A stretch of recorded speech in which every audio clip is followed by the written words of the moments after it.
Alright, back for more Phoenix Wright.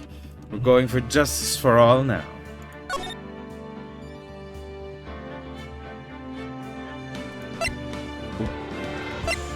Oh. Oh?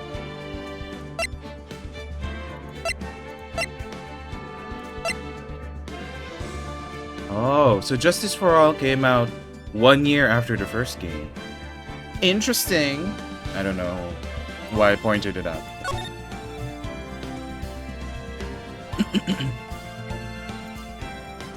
Does that mean if I open Ace Attorney? Oh, because I didn't get to look at these like closely. I love how each of the case art is like,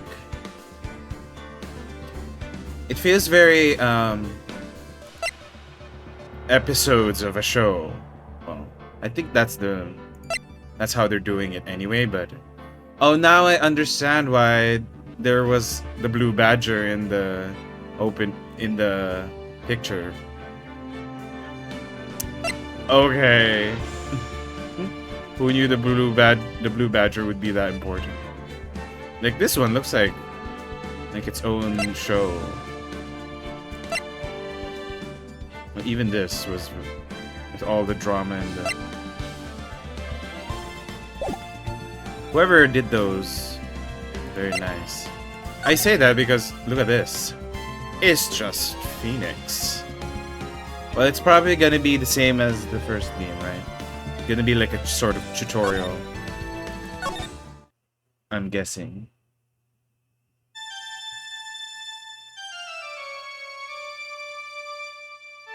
Oh, Phoenix. Oh.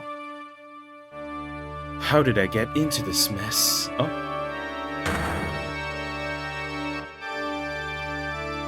Can't run forever. Mr. Phoenix Wright. Oh. Oh. What have I done wrong? I cannot allow you to go on like this. I'm guessing that's his voice. But I'm just a simple defense attorney. Silence. You are no longer worthy of your title. Squish. Oh.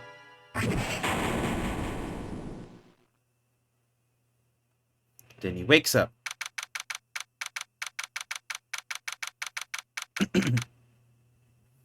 Okay, hold on.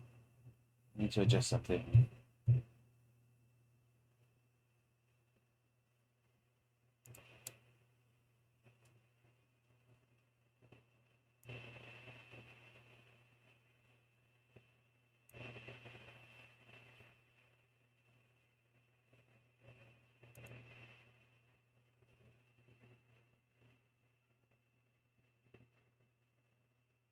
I don't know if I adjusted it well.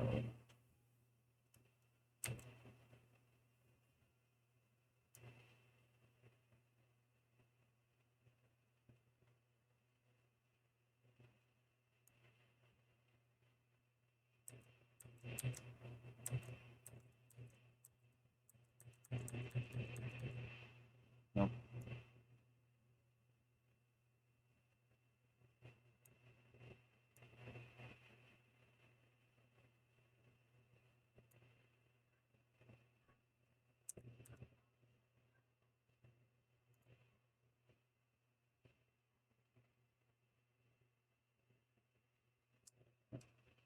We'll see. I just adjusted something.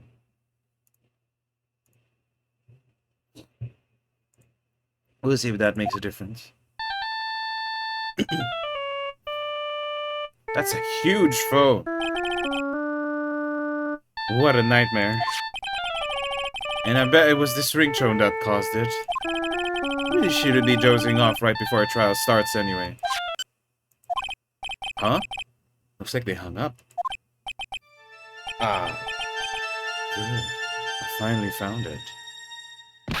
Ooh. Talk about a close call. I hate to do this to you, but... Who the fuck are you? It's nothing impersonal, Mr. Attorney.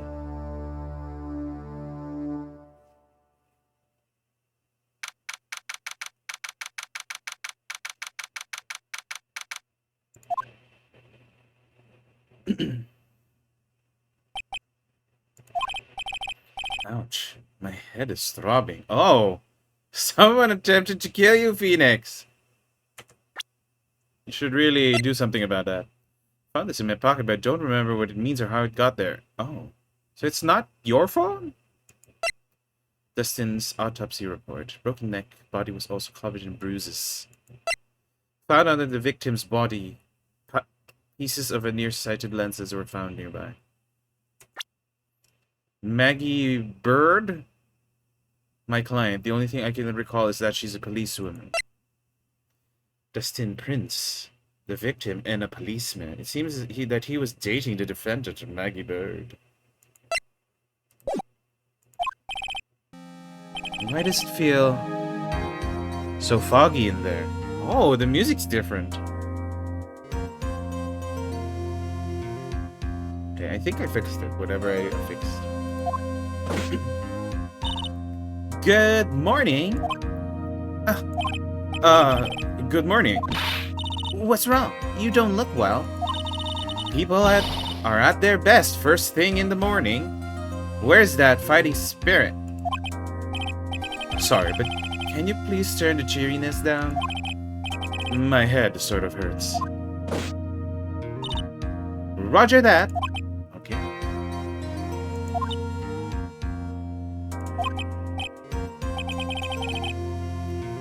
Am I in trouble or something? Huh? Trouble? Wait, never mind. You're a policewoman, right?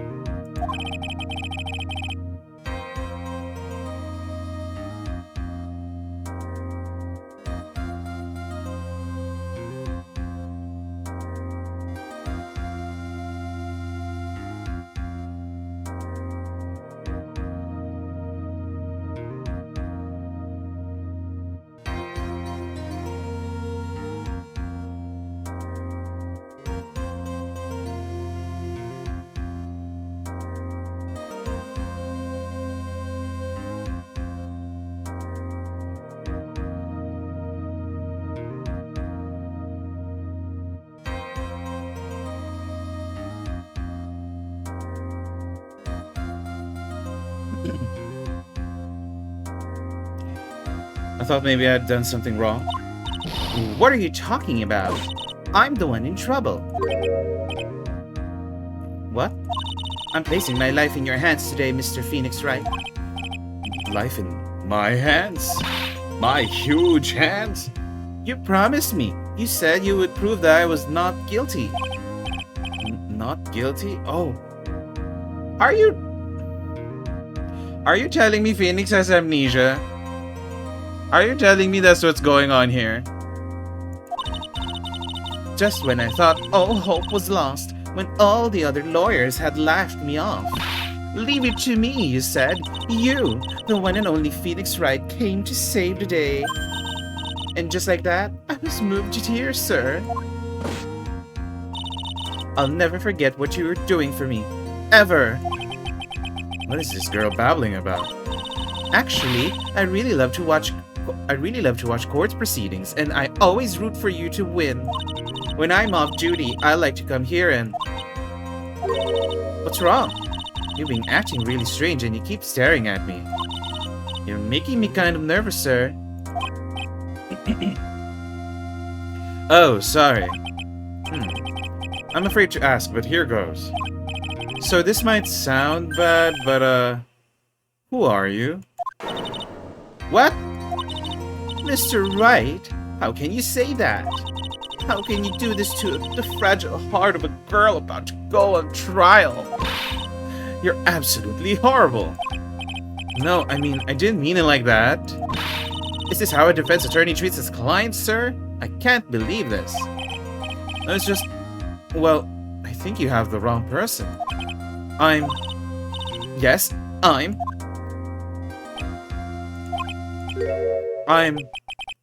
Who am I? Why am I drawing a blank? Also, he said earlier... Oh, okay. So when he woke up, he got attacked. Because he still was remembered, oh, I shouldn't be asleep before trials. And then we heard the sound. The trial will begin shortly. Will the defendant and her lawyer please proceed to the courtroom immediately? The trial's about to start. I'm counting on you in there, okay? Where's Maya? Shouldn't Maya be here? I guess I must have amnesia. Uh-oh. The way he worded that. Let's see, what can I piece together? From the sound of things, it's probably safe to say that I'm a defense attorney. And that girl, I said I'd prove her not guilty. Can't believe I made such an irresponsible promise. Doesn't sound like you, does it? Ah, someone please. Tell me this is just a bad dream. Why do I get the feeling this is one dream I won't be waking up from?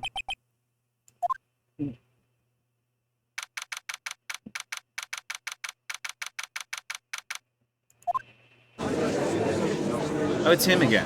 What's his name? I don't remember before. Forgot what his name is. Court is now in session for the trial of Maggie Brew. Pain, that's it. The prosecution is ready, Your Honor. What is it, Mr. Wright? Are you talking to me? Do you see any other defense attorneys here? I guess not. Now then, are you ready? Yes! Guess I should say yes for now. Are you ready, Mr. Wright? Yes, Your Honor. Wait a second. If her life is in my hands, I should really do the responsible thing. Actually, you see, Your Honor, my memory's kind of... The court will not hear the defense's excuses. Because the defendant is a member of the police, this case is under great scrutiny. Therefore, we must make this trial fair but swift. I believe I have told you this before. I hope you're not telling me you've forgotten. Actually, I have. Mr. Payne, your opening statement, please. Yes, Your Honor. As I'm sure you're well aware, the defendant is accused of killing her lover. The way it's all in red. What's worse, her lover was a fellow police officer. A policeman? You did what to a policeman? It wasn't me. And besides, Dustin and I... Oh, they're showing the defendant now.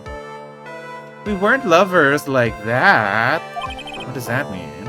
In any case, the prosecution will prove that the guilty party is none other than the defendant. Very well.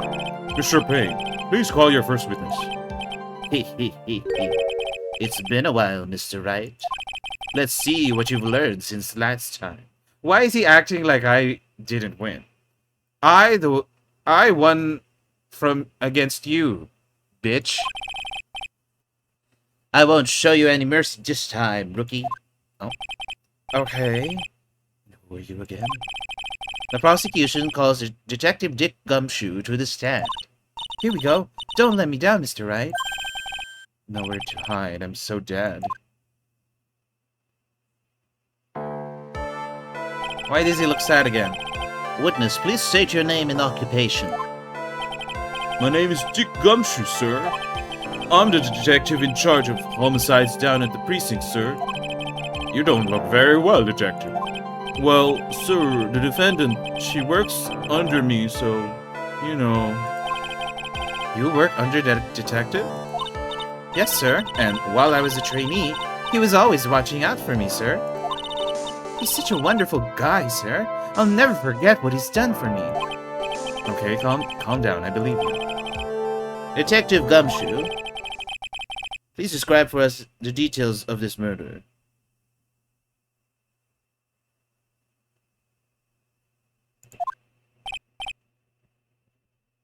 Yes, sir.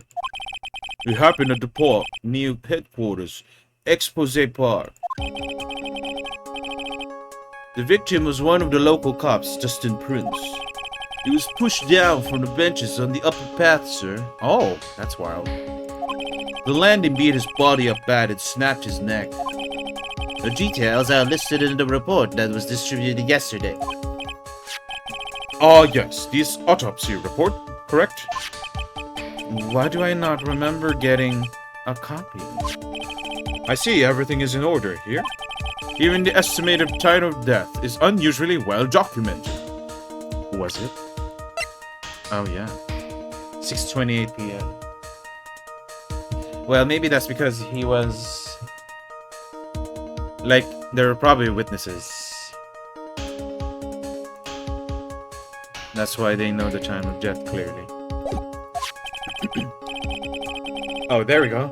The victim's watch stopped from the impact of the landing, sir. The results of the autopsy confirm the time of death.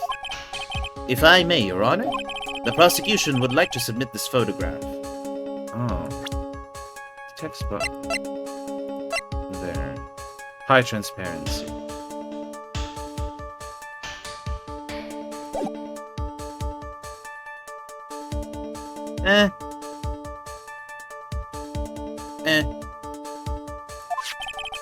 Very well. The court accepts it into evidence. The victim fell from the walking path above. Now then, I recall at yesterday's preliminary hearing, a very important piece of evidence was brought to our attention. Yes, Your Honor. Yes, sir. Yes, I guess. Mr. Wright, is your head right today? There's a very crucial piece of evidence found under the victim's body. Was there? Have you lost your mind? Well, actually, it's just nerves. Give me a second. What? How can you talk like such an amateur? I thought you were a pro, sir. Alright, sir, I'll help you through this. At a time like this, maybe you ought to take a glance at your court record. Court record? Yep, info about evidence of people involved in this case are listed there, sir. You can look at the court record by pressing tab. Oh, this is a court record. I didn't even know. Okay. Does that look like 628 to you? Oh, this could be. Oh, he's saying fuck you. No, that's not the middle finger. Don't listen to me. This is gonna be important, right? I have a feeling. Tab, huh? You really know what you're talking about, don't you?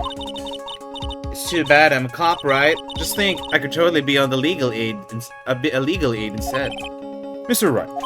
Yes, Your Honor. The court is in session. Save your chit-chat for later. Sorry, Your Honor. Well, I guess I'd better check the court record and see what I can find. What was it again? Tab. Alright, Mr. Wright, let's see if your notes are in order. What was the piece of evidence found underneath the victim's body? Glasses? That's simple, Your Honor. A broken pair of glasses. That's right. The victim grabbed his killer's glasses as he was being shoved, sir. Okay, I keep changing Dick's voice. The victim changes grabbed his killer's glasses before he was being shoved, sir, and held onto them as he fell. Hey, why are you giving me the evil eye? Those glasses you're wearing. Yes, this is my spare pair. But these glasses they found at the scene of the crime are not mine. I swear, sir. You sure about that? Look, it was just a coincidence that on the same day, I accidentally stepped on mine. A coincidence, she says. Your Honor, I have further evidence to present. Oh, you have more? And this evidence is very decisive. Very well.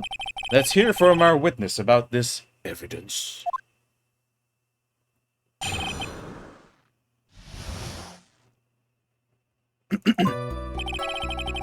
Oh, the music's different. There's something even more incriminating than the glasses under the victim's body, sir. During his date, the victim was pushed from the bench area, but he managed to write the culprit's name on the ground where he landed. Oh, they're on the beach. I don't like saying it, but the names of the defendants. But it was clear the defendant's name, Maggie, sir. Is her Maggie spelled like that? No, it's not. Is everyone stupid? Winston Payne. Did they update his art? I don't think this was his art in the first game. Dick looks the same. Wait. Dick's 31? Damn. Maggie's 22? Damn. You're old. Oh, Dustin looks so cute. He's so hot. Why did he have to die? With this piece of evidence and the glasses, it's hard not to say she's the culprit. Dude, I thought you were her friend, so like, or worked above her, so you should know what her name is spelled like. This is the picture of the writing, Your Honor. Why, this is... Yes, I could see her name is clearly written here. The prosecution would like to submit this picture. Understood. The court accepted to evidence. as if the glasses alone didn't make you look suspicious. The victim even wrote your name clear as day on the ground? But, I already told you, those glasses aren't mine. And how do you explain his dying message? It's a conspiracy. I'm not guilty, sir. I like that they're trying to not tell us the most obvious thing, which is the spelling of her name. Mr. Wright, you may cross-examine the witness. Cross-examine? This is it. I'm counting on you.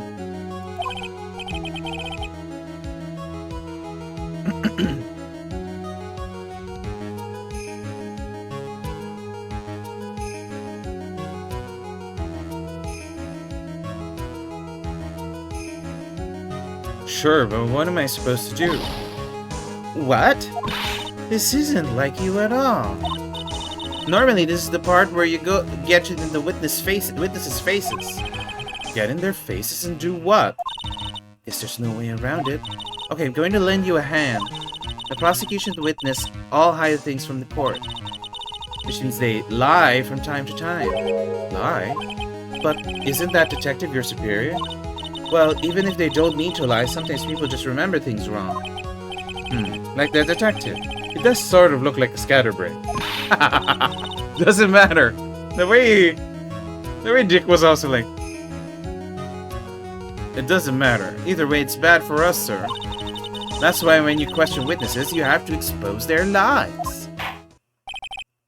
Mr. Wright, your cross-examination, please. Okay, I like Maggie as a character.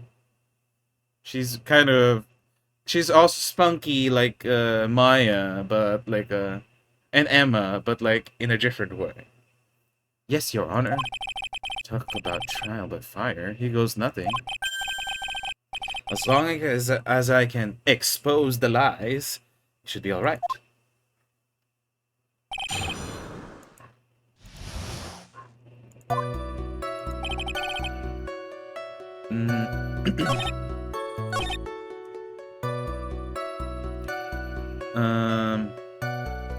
Oops.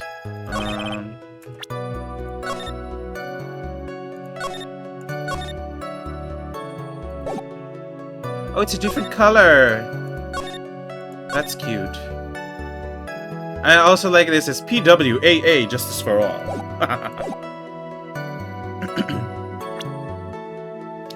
Vibration, we don't need that. Screen shake, yes. Full auto skip, yes.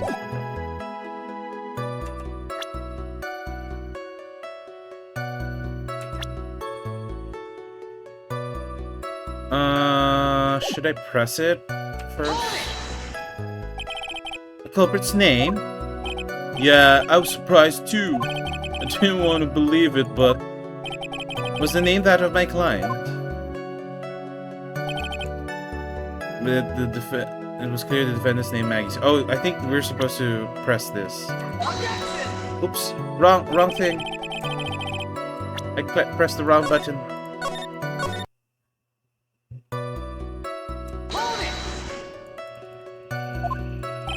Click, click, click.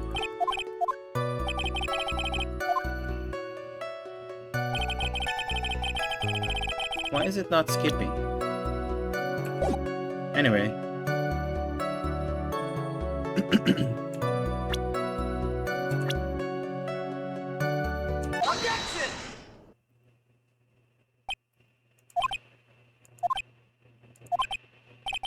What is it? What? What's come over me? Without thinking, I just blurted out, "Objection." And I yelled it at the top of my lungs, finger outstretched, ready to take on my opponent. Don't describe it like that, Phoenix. What a rush! Detective Gumshoe. You talking to me, pal? Please state the defendant's name for me. What are you trying to prove with this futile exercise, Mr. Wright? That's his voice. You'll see, this is a very crucial line of questioning. Actually, Mr. Payne, you can answer. The defendant's name, if you please. Where is this ridiculous question coming from? The defendant's name is Maggie Bird. I think someone needs to check the court record. What? It says right here that it's Maggie Bird. Ah! Looks like the bird caught the cat napping. Oh, whips. What's going on here? I have no idea either, sir. As you can see, the victim did indeed leave a name, Maggie, M-A-G-G-I-E. However, the defendant's name is actually spelled M-A-G-G-E-Y. It's a blatant contradiction of facts. Oh, how about that? I hadn't even noticed. You're a detective. But maybe the victim didn't know how to spell her name correctly. May I remind you that it was you who said the defendant is accused of killing her lover? Lover. If they were truly lovers, it would be impossible for him to not have known her name. No! This is very true. Mr. Payne, Yes, Your Honor. Are you absolutely certain that the defendant and the victim, Dustin Prince, were in fact lovers? Lovers. Yes, I'm quite certain, Your Honor. They were a well-known couple in the police force. Detective Gumshoe, please testify for the court the relationship between the victim and the defendant. Oh, yes, sir. Oh, why is he so sad? Does he like Maggie? Also, dude, if you're into Maggie, that's kind of... Officer Prince and Officer Bird had been going out for about half a year. It sounded like they were even talking about marriage. The day of the incident just happened to be the victim's birthday, sir. Oh. Officer Bird had gotten Officer Prince a present. It was something she had bought over 2 months ago. I should know, because she came to me to ask what she should get for him. Huh.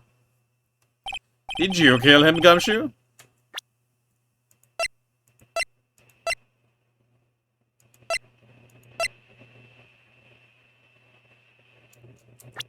It doesn't say the birthday. No, it doesn't. Oh, those two sound like they were close. Nevertheless, tragedy struck. Yes, I see. You may cross-examine the witness, Mr. Wright.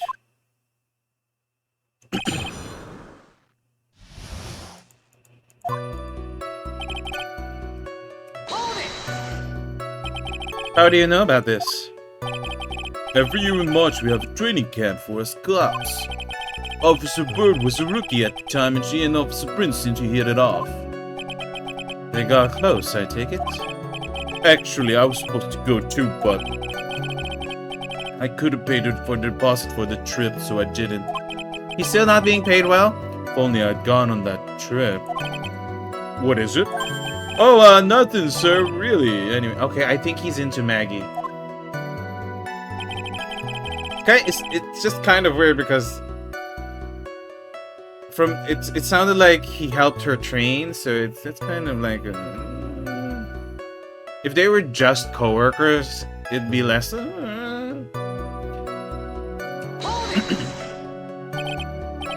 Marriage? But wasn't the victim 8 years older than her? Does that matter, Phoenix? What? You're saying the guy's gotta marry someone same age as him, pal?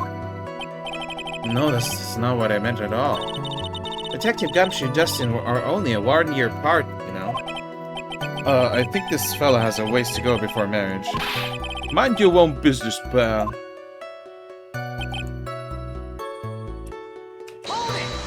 Oh, I got an achievement for pressing that. That's funny. The day of the incident, you mean September 6th? Yeah? The victim, Officer Prince, had just gotten off duty at 5:30 p.m. that day. And since Maggie's night shift hadn't started yet, they went to the park for a bit. I remember when I was young and in love. Oh, it was a jolly time. That's great, Your Honor. I'm glad you're such a cheerful old man. Officer Bird had got Officer Prince a present. You seem to know a lot about the defendant. Well, that's because I'm her boss, and I gotta watch out for my subordinates. Okay, that's even weirder that you have a crush on her. But even what she was going to give as a present, isn't that going a bit too far? Hey, pal, watch what you say. I know everything that happens under me. If someone so much scratches at their... I really don't need to know that much. Mr. Wright, please refrain from badgering the witness. I agree. Even if this witness has a crush on the defendant. That should not be the point of discussion at this time. I like that even the judge got that. Whoa, wait a second. Why are we talking about this? It's all your fault, pal. You're guilty, guilty, guilty. I should have you arrested. I think the good detective is about done here.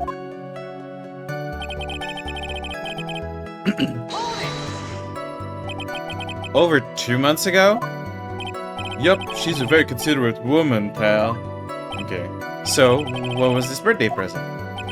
She got him a glove. A single glove? Why would you only give him one?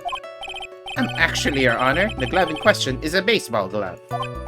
Oh, I see, a baseball glove. Officer Prince was a huge baseball fan. Baseball glove, Just now, I believe you said that the present was something she had bought over 2 months ago. Yeah? Are you saying she bought the glove at a store that far in advance? Nah, nothing like that, pal. Then what is it like? She ordered it. It was custom made. Custom made? The glove was custom made? Yep, that's what I said. So the glove was custom made. Your Honor, I really don't see how this glove is related to this case. Yes, it would seem that there is little relevance. What do you think, Mr. Wright? Do you think this glove is really relevant to this case? Yes, because it will tell us if he's right or left-handed. Although this will need me, but... Of course it's relevant. That glove is key to this whole case. Yes, bluffing to the max! Now this is the Mr. Wright I know. I'm so happy you're back, sir. I was wondering how long it'd take. This is great. Pressing people. Feels like I've done this before. As if I used to do this to squeeze information from even the most tight-lipped people. Very well. If you are that convinced, then let's hear some more about the matter. Actually, I brought the glove with me today. And? Why didn't you say so early? Hurry and show the glove to the court. Well, I didn't think it had anything to do with this case. Anyway, this is it, sir. It's bananas! It's rather yellow, isn't it?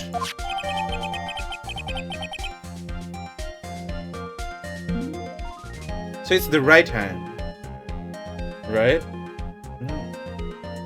Looks like the right hand.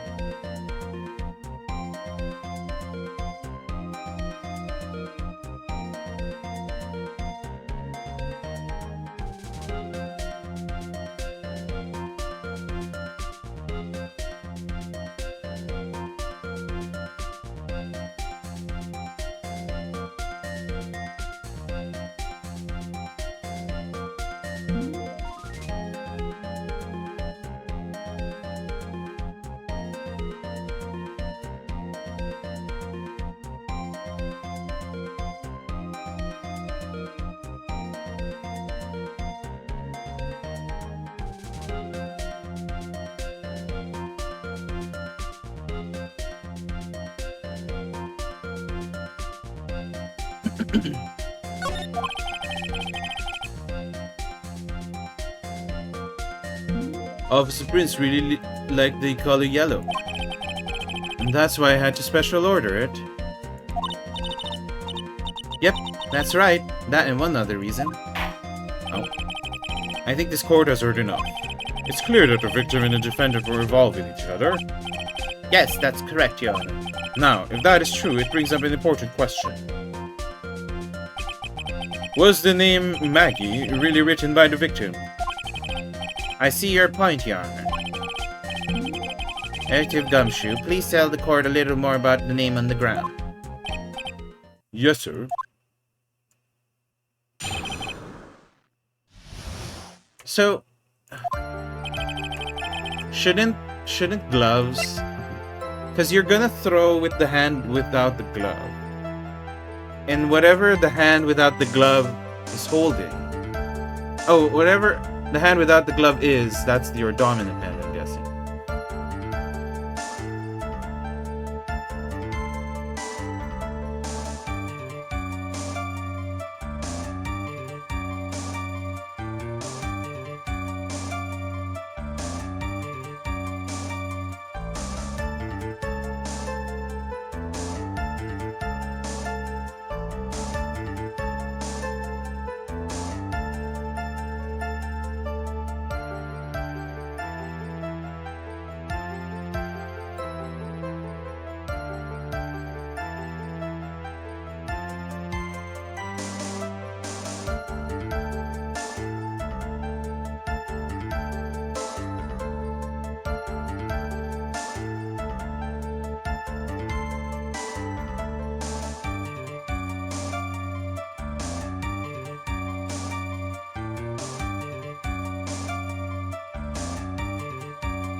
We first looked into the handwriting.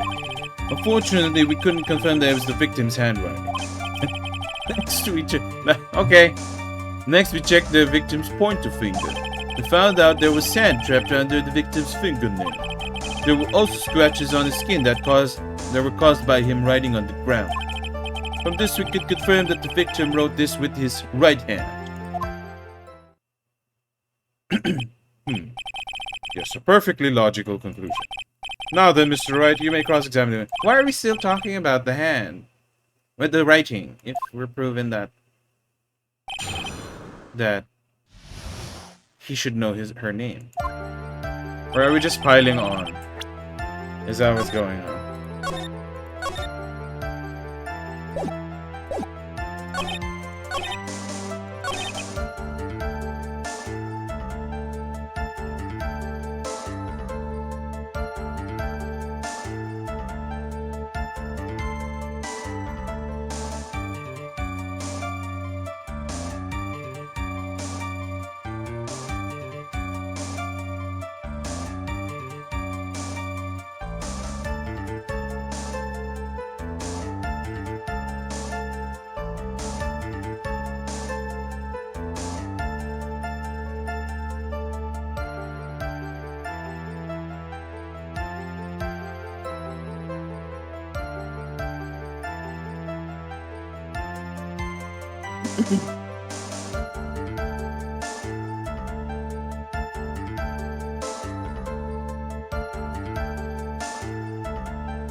Detective Gumshoe, take a look at this.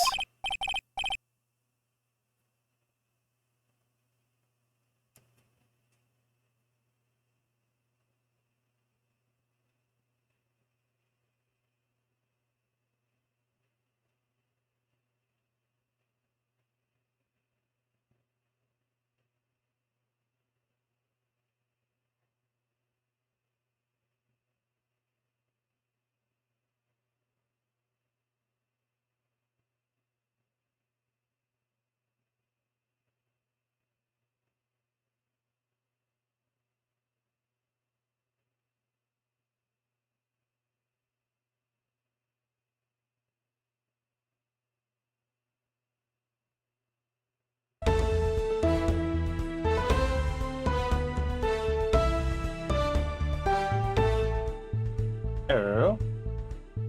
Hello, hello. Hold on.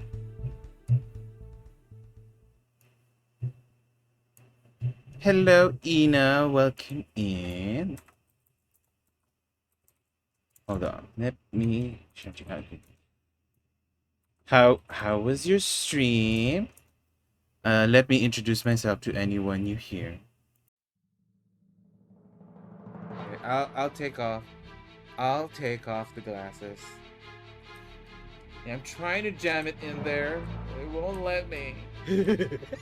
I'm not a good influence. I love fellatio. Or is it gaping? I hate it, but we have to do it. It's such an ugly color. Dora is confused. Can you say confused? Good. But I'm not into horse rap. Because I am the whore. Haha, you didn't see me. Fuck you, bitch. Oh, yeah. Oh, yeah. Oh. Sorry.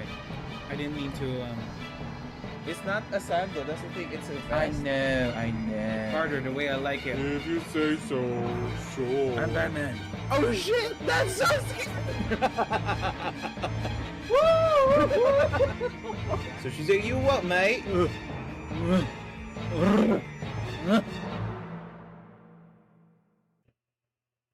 Anyway, welcome in, welcome in. I am Luke Pagka. I'm a variety streamer.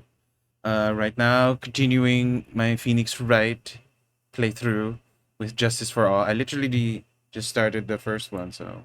The first case, I mean. So yes, how was your stream? Oh, you caught me at a time where there's no music, so it's gonna be very quiet. Oh, hello, Chad. Yes, that's the first thing I said as well. This glove looks like a banana. Very phallic. There's in fact a banana in your stream. In what way? In what way? You're so happy finally caught. Yes! You missed the VODs of Rise from the Ashes are still up if you still want to watch that. Cause I was that was very interesting the way the twists worked in that one. I was like, wow, it just kept going. Like it kept getting worse and worse for the person who did it. So I was like, damn, this is wild. Like this is I thought the thing with Manfred von Karma was crazy, and then that Rise from the Ashes happened, and it just kept piling on, and I was like, oh, oh, ho, ho, ho. It was a floppy banana. Again, in what way? Like, did you have it on you? Was it in the game? Those kinds of questions. A plot twist in the final case of Trials. Oh, I'm excited then. Well, it's gonna take a while. Especially, Rise of the Ashes took so long. I mean, I understand why, but it was so long. There was like a lot of stories. You were the one flopping it around IRL. You had a floppy banana. Hmm. Interesting. Do you have a clip of your banana? I heard it in my head and I said, say it out loud. Also, hold on. I need to charge my phone. So you don't have a clip of your banana? Sa.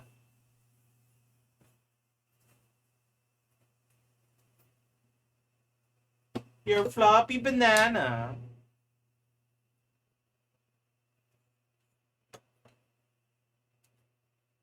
Sacred banana. Blessed.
Came back.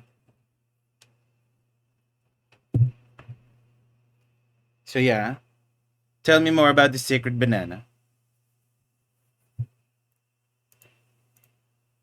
Also, how are you doing, Chad?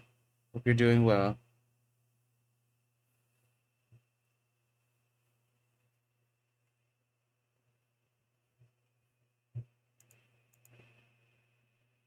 Your sacred banana is soft, squishy, and filled with sand? What the fuck? Plushy ba yan?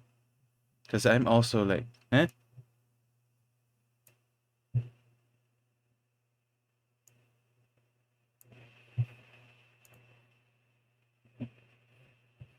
A squishy toy. Oh, for a dog? Why is it filled with sand?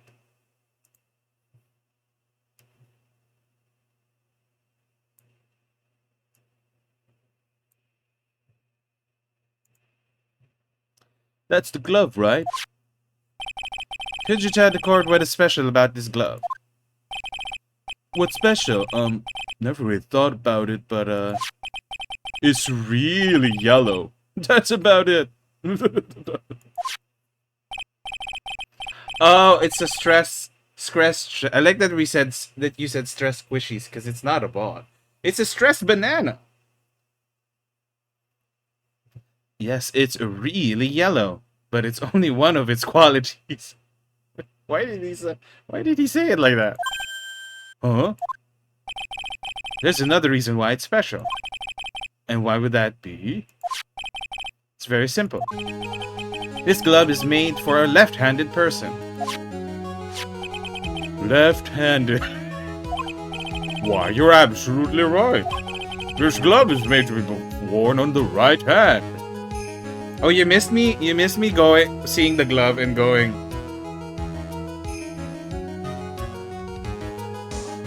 Oh, that's a right-handed glove.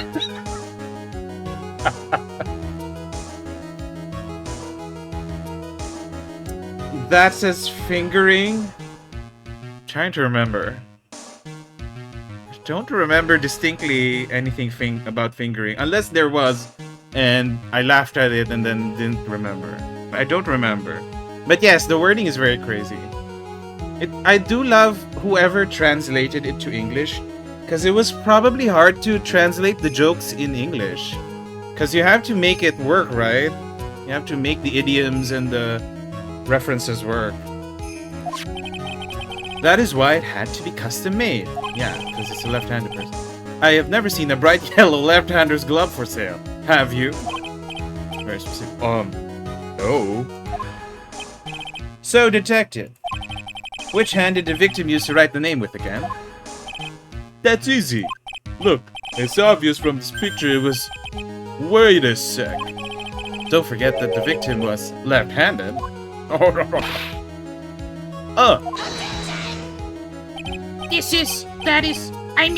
I object. Overruled. Mr. Wright, I would like to know what your line of reasoning proves. Oh, okay. I have to state the obvious. There is one conclusion that can be drawn. A left-handed person could not have written a message with his right hand. Fine print unless they're ambidextrous. Therefore, the person who wrote the name Maggie could not have been the victim.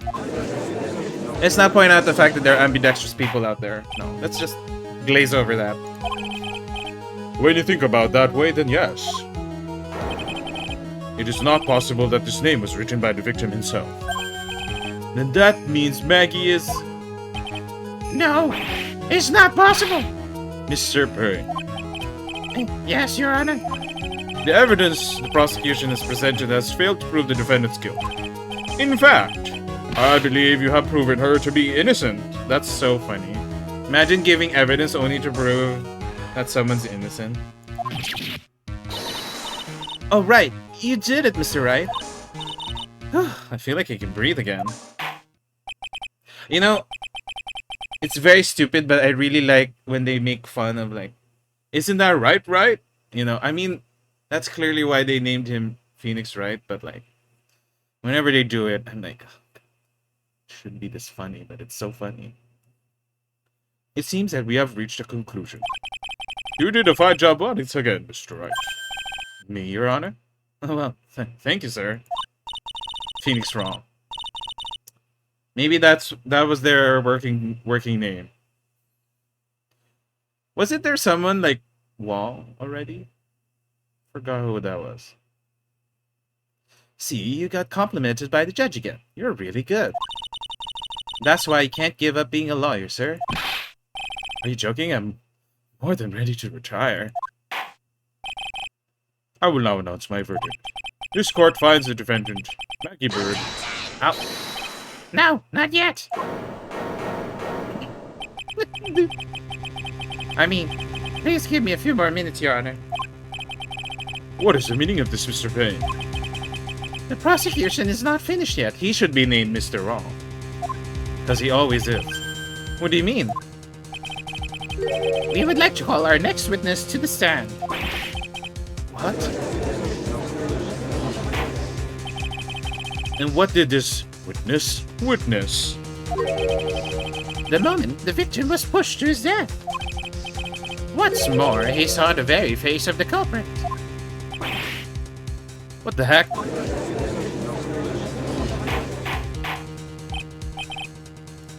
I believe a recess is in order. Afterward, we will hear from this new witness.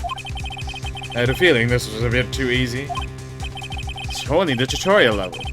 I need more information. I'll see what I can find out during this recess. And I can't let my guard down. It's only going to get tougher from here. Court is adjourned for recess.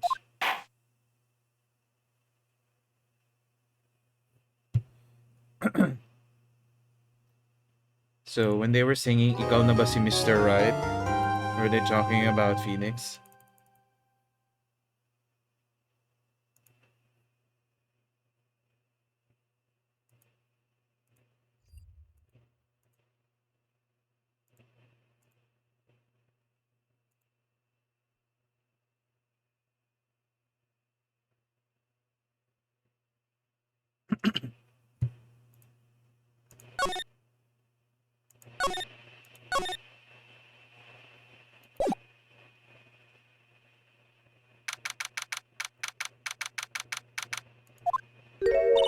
Amnesia?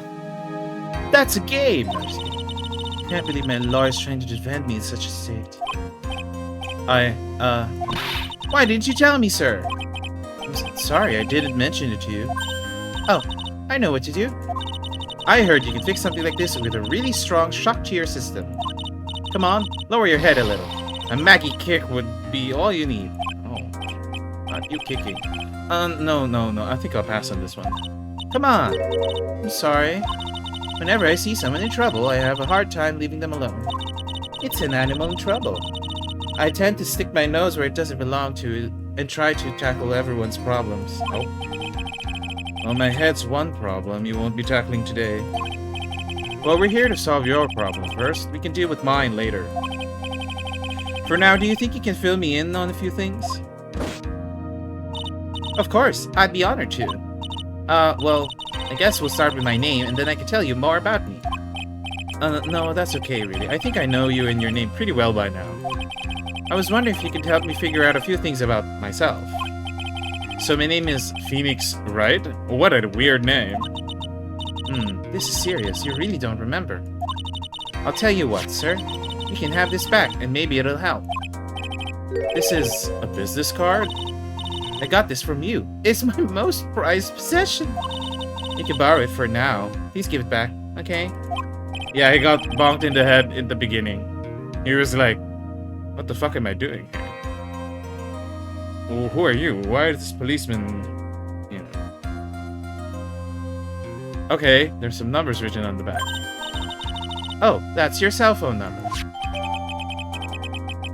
I hand wrote. Oh, damn. Not a defective business card, then, that you have to write your phone number at the back instead of being printed in front of the business card.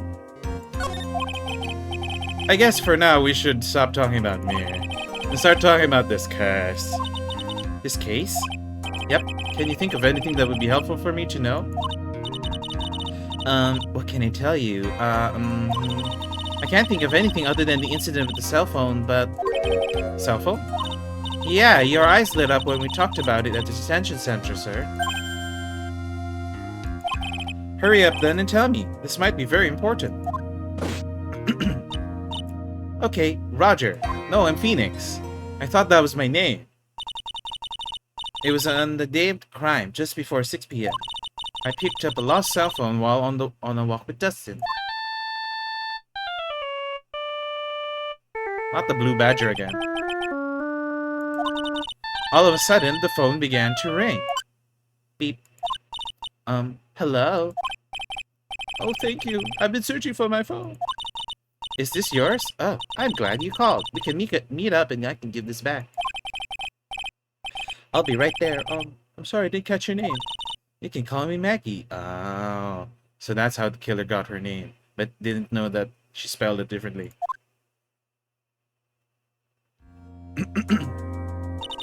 We agreed to meet up at 6 p.m. Dustin and I waited for the person to show up, but they never did. So where's the phone you found now? I gave it to you yesterday. Huh? To me? Is that phone in my pocket? You mean this? Do you think it has anything to do with the murder? I don't really know, but if my eyes lit up... You were here all along. Okay, so I don't know who's saying that. Oh! You're so mean. Oh, it's Maya. I was thinking about where's Maya? I called you a million times, but you wouldn't pick up. And when I went to check in the courtroom, everyone had already left. Ah, who the heck is this?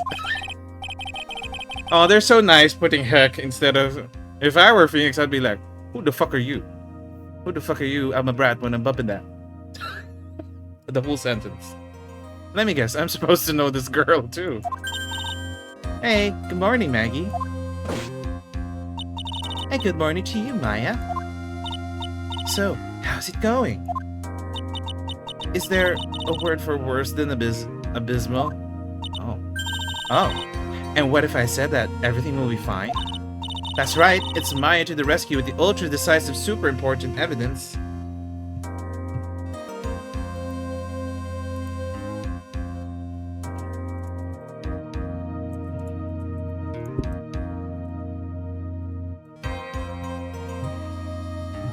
I also noticed that they changed the music. I like that they changed it though. But at the same time, I'm like, wow, it sounds so different. Here you are, Nick. The thing you wanted me to bring. Huh? Oh, thanks. What the heck is this? A list? It has about 20 people's names and phone numbers written on it. Oh. It was kind of tough, but I managed to dig up some dirt. Looks like these guys are up to no good. No good? As in, there's a group of con artists that police are currently investigating. I think these guys are members of that group. Can we look at it closely? Like the actual names? Okay. Why would a group of con artists pop up in a case like this? Don't look at me. Where did you get this list from in the first place? What? Oh, don't you remember, Nick? You're the one who asked me to look this up yesterday. Oh, is that right? These numbers were in the memory of that phone Maggie found. So that's where they're from. You're awfully forgetful these days, Nick.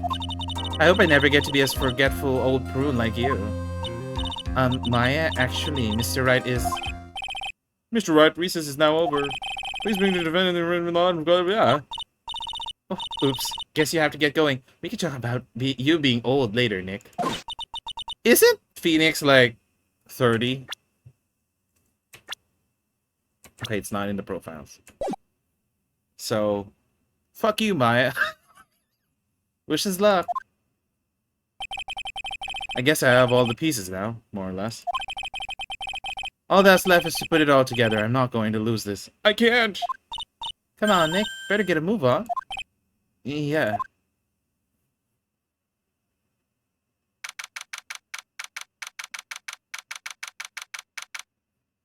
Oh, wait.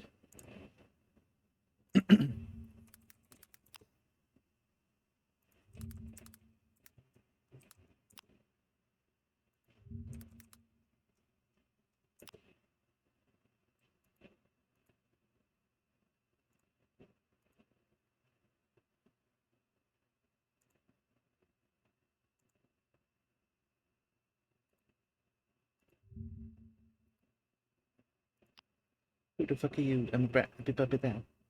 And the window's cracked. I'll be bumping down. Should we do a little key? Should we do a little line? Now the song's playing in my head. Why did I have to sing it?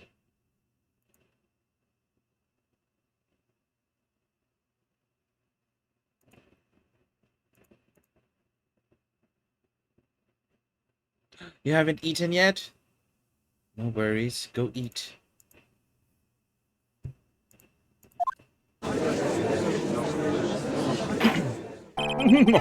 A court will now reconvene. Please call your next witness to the stand, Mr. Payne. Yes, Your Honor. But before I do, if I may say a few words. What is it, Mr. Payne? It's about the next witness. He has a tendency to say things that rub people the wrong way, you see. So I asked that the court might be a little lenient on... There's no need to give a preface. Just hurry up and call your witness, please. Yes, Your Honor. The prosecution calls its next witness a drifter who was walking in the park, who was taking a walk in the park on the day of the murder. Oh? Please state your name for the court, witness. Before I do, I'd like to clarify a little something. Huh? Oh, alright, go ahead. Just now, you introduced my wonderful self to the court, correct? Perhaps as a drifter who was taking a walk. Did I? But I will not stand for that. Now you've tinted the court's eyes and colored me wrong. Sure, I suppose calling me a oh god, oh god, oh god. He's another one of those. I'm not even reading most of what he's saying.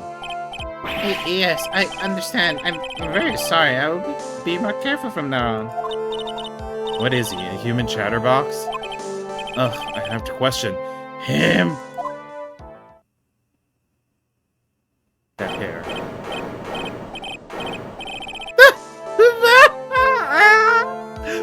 Who wrote this? This is so funny. Fashion, cars, women, glasses, and of course, university. First rates only need apply. Glasses, but you aren't wearing glasses. That's enough. Your name, witness. Something bitchy. Oh, is that how you want to play this? Using your power and influence to keep the young people down? I see how you work now. You old people in your dirty tricks. You thought you had me, but you thought wrong. I'm sorry, it won't happen again. Oh, man. I forgive you. Alright, I suppose I can tell you my name. I'm Richard Wellington, of course. The drifting virtuoso with a PhD in drifting, as it were. If you wanted to, you could call me a university student in transit. Ahem, Mr. Wellington. On the day of the murder, you were taking strolling through the park, yeah? It would appear that you are attached to that word. If you must, then by all means. But I remind you that I am in no way a prepubescent boy out on a walk with mommy. If you must know... Anyway, please testify to the court what you saw during your walk to the park. See, you said it again, taking a walk. You know, you... What your witness will do, Mr. Wellington. But I saw that bit.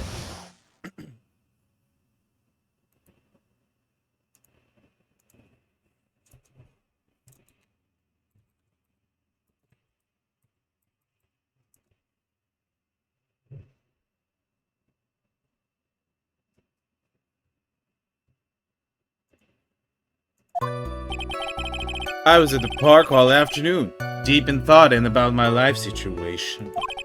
I don't remember the time all that well, but I do believe it was past 6 p.m. All of a sudden, a police officer falls from above, right in front of my eyes. Without a thought, I looked up, and there I met the eyes of a charming young lady. Of course, I remember her sweet face. It was that of the pretty defendant there. The only other thing I saw was the banana that fell with the police officer. Not the banana. That was certainly a decisive testimony. Decisive? Nick, did you just hear what he said? Yeah. That's all you have to say? How can you be so calm? It's strange. My mind is very calm and clear. Maybe it's because I believe in my client? You mean Maggie? Yes, and if she really is innocent, then that can only mean one thing. This guy's lying. And he's a pompous asshole. You may now question the witness, Mr. Wright. I'll find out the truth, no matter how well you craft your lies. Bitch.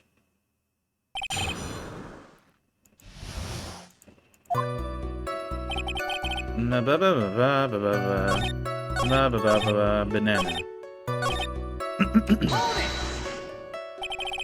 That banana? Well, it was actually more than just one. More like a bunch of bananas. Now, what would a bunch of bananas would be doing, Bauer? And why would I know such a thing? I'm only telling you what I saw. That's really strange.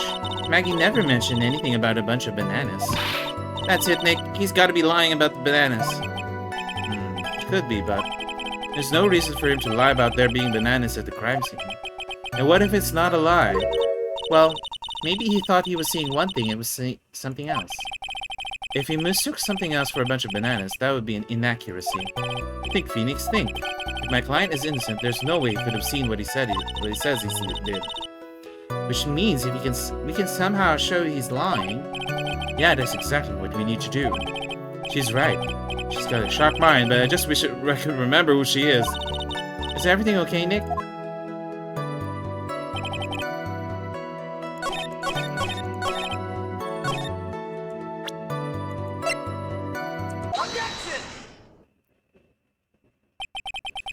Mr. Wellington, I believe I have the bananas you saw right here. Ah, so you know about the bananas too. Why did you say so earlier? Yes, I called him a pompous asshole already.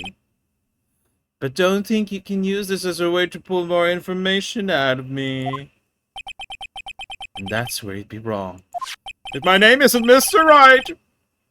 Mr. Wright, what is the meaning of this? Isn't that the baseball glove? Huh? Oh, what? Baseball glove? Doesn't it look delicious? Care for a bite? Oh, Phoenix, excuse me. That's not... It's a... No! Your Honor, I think this proves one very important fact. This guy knows nothing about sports. Oh! We're gonna say that it's his glasses. Knows nothing about baseball. Exactly what I said. By the way, just how bad are your eyes? Exactly. Banana lover, banana believer. Huh? What? What? Why are you asking me all this all of a sudden? Your Honor, it is very simple to mistake a glove for a bunch of bananas. No, I don't think so. Objection overruled. You're one of those people. Yes, you know what I mean. You're like those people who... Oh, God.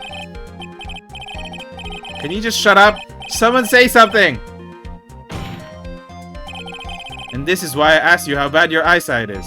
With a mouth like that... They're both 2200. I suppose you're going to tell me that's terrible, right? Why are you not wearing your glasses today, then?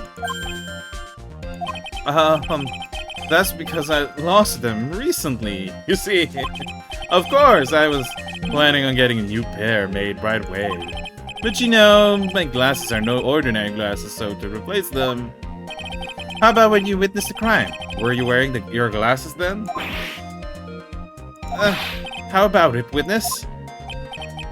You are an unrelenting, evil man. You're like those people who rejected Joan of Arc. Not the Joan of Arc. Galileo and Joan of Arc, huh? Which boils down to you were not wearing your glasses at the time. Therefore, the identity of the woman at the scene of the crime and that of the defendant cannot be proven to be the same by this witness. He's enjoying that scarf, isn't he? But the height difference was only 9 feet. It was very possible for him to see the face of the culprit standing on the upper path. I can't even see these guys' faces. Witness, please be more accurate in your testimony. Remember, a person's life is at stake.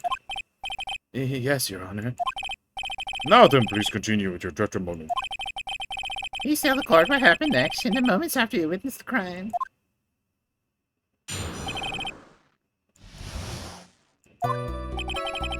The girl on the upper path ran away as soon as she realized I was there. After that, I immediately called the police station to report the crime. It must have been 6:45 p.m. when I made the call. They must have had a lot of free time on their hands since they showed up within 10 minutes. So the person who was on the upper path saw you and then ran away. Yes, that is correct. Which is why even someone without a superior brain like mine can understand that. That girl is a murderer. This guy. You may question your witness now, Mr. Wright. Let me read. Let me read this shit. This fucker. See, that sounds right. Time.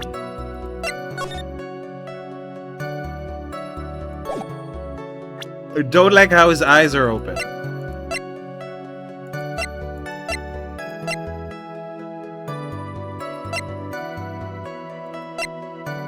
Okay. 22?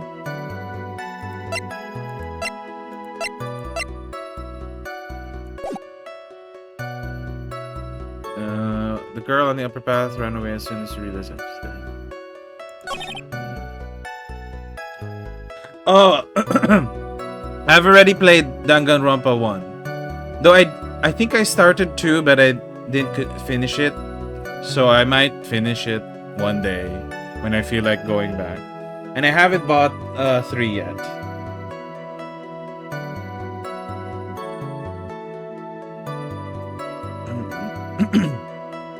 I really enjoyed the first one, honestly. The first one was really good. Though it kind of went somewhere like it was trying to be so serious about the lore, and I'm like, it's not that serious. But they made it. They wrote it to make it sound like so serious, and I'm like, you know, immediately, as in immediately. I mean, sure, a minute might have elapsed before what I did, but that's the duty of every good citizen. Or did they not teach you that at your pitiful school? Though I will say I don't remember much about 2 anyways, and I don't think I went past after the first case. So if I do play 2 again, I'll probably start from the beginning again. Though 1 is still very vivid in my mind. I will say the first spoilers for what if anyone else listening hasn't played. But the first guy, the baseball guy, he was the first one, right? Like he was the first killer. The way he died was like oh my god. And then it kind of went tame after that. Yes, Leon. Leon had the worst. I feel like he had one of the worst deaths. The way they just pelted him with baseballs. I was like, is this how it's gonna be? And then the few after that weren't as bad.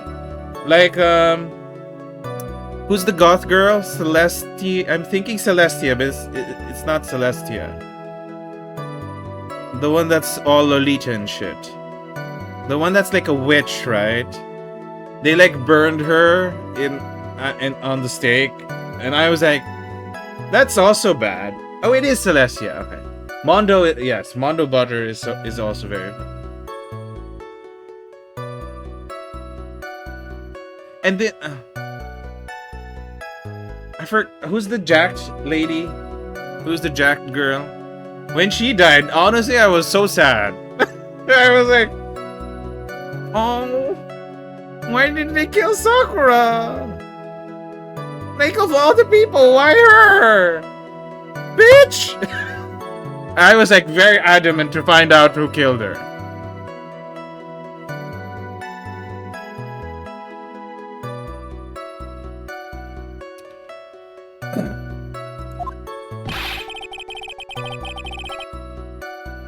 You think people learn about how to call the police in college?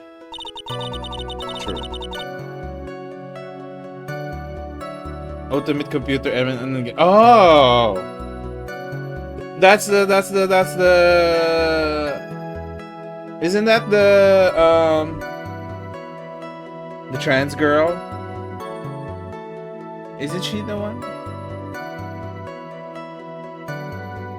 Yes, that one, right? Yeah. That one was also like, oh, but again, like nothing wasn't as brutal as Leon's. Like, even though Celestia was, like, burned, they made it so, like... Because it was on the stage, right? They made it so, like, cutesy and, like, she's being burned. Alive. But then Leon was, like... They had fun with that animation. Even the one... She became a laptop, so I was, like... That's terrible, but at the same time, like... Wow. Hey Nick, I think you should take a look at a court record for a sec. Why? What did I say again? Oh. Oh! He didn't call it immediately! He's lying. Thank you, Maya. Mr. Wellington, would you please take a look at this? You mean the victim's autopsy report? According to this, the murder occurred at 6:28 p.m. So what of it? You said that you called the police immediately after the murder took place. However, by the time you had called the police, it was already 6:45 p.m. There's clearly a 15-minute gap here. Do you deny it? You think this court would like to? They think this court would like to hear what you were doing during this 15-minute gap. That is a long time to like wait around. The witness was in shock at the time after witnessing a terrible murder. It's only to be expected that he would be a little dazed. 15 minutes is hardly what I would call a little daze. Ah! Mr. Wellington. Yes? Explain yourself. What were you doing during those 15 minutes? Answer the question. Telephone, I mean... Spit it out. I was searching for a phone booth. A phone booth? You mean you don't have a cell phone? You and your questions. As if you're trying to open all the layers of a Matryoshka doll. You must think you're really something special. Witness? I lost my cell phone. There! Are you happy? You lost it. Unbelievable. You lose your glasses and your cell phone. Sorry, Judge! You must be very scatterbrained when it comes to your belongings. What? Are you saying that first-rate people are never allowed to lose things? Haven't you ever heard all that genius? Oh god. Enough! Oh man, oh man.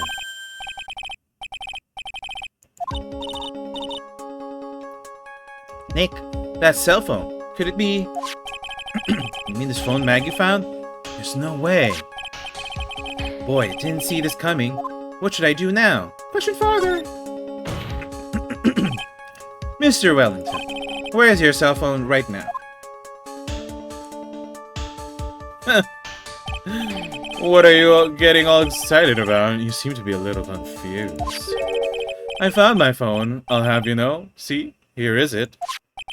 Oh, I see. Looks like he got his phone.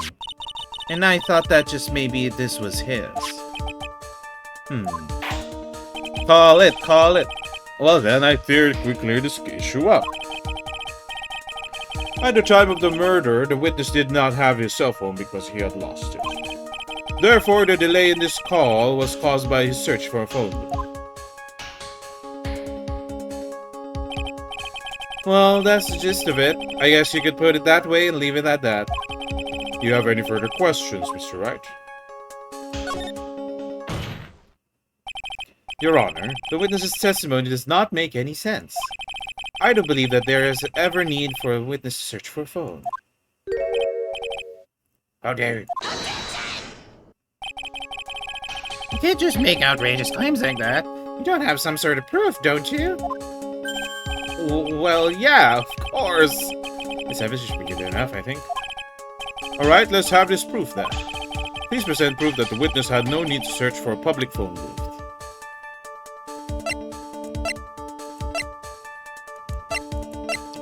Wasn't there a phone booth behind them? Yeah.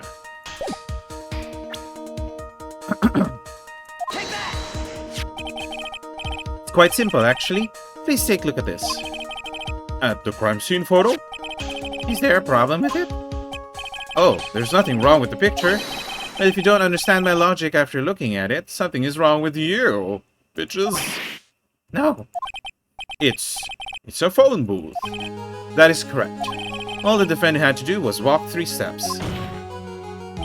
Mr. Wellington, why did you not use the phone that was right in front of you?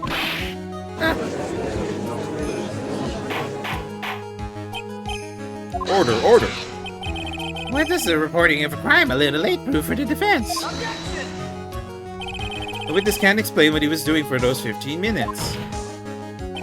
That is reason enough to throw suspicion on his testimony. Yes, this is very true. What do you have to say for yourself, witness?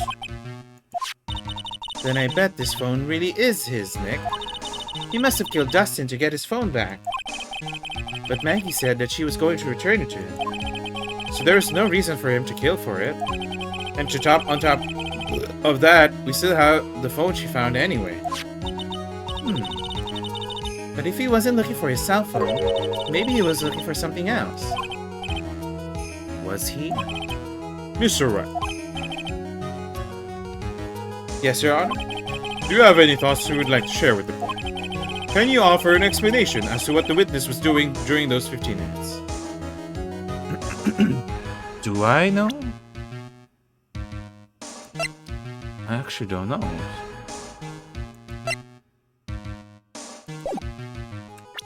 I'm a save.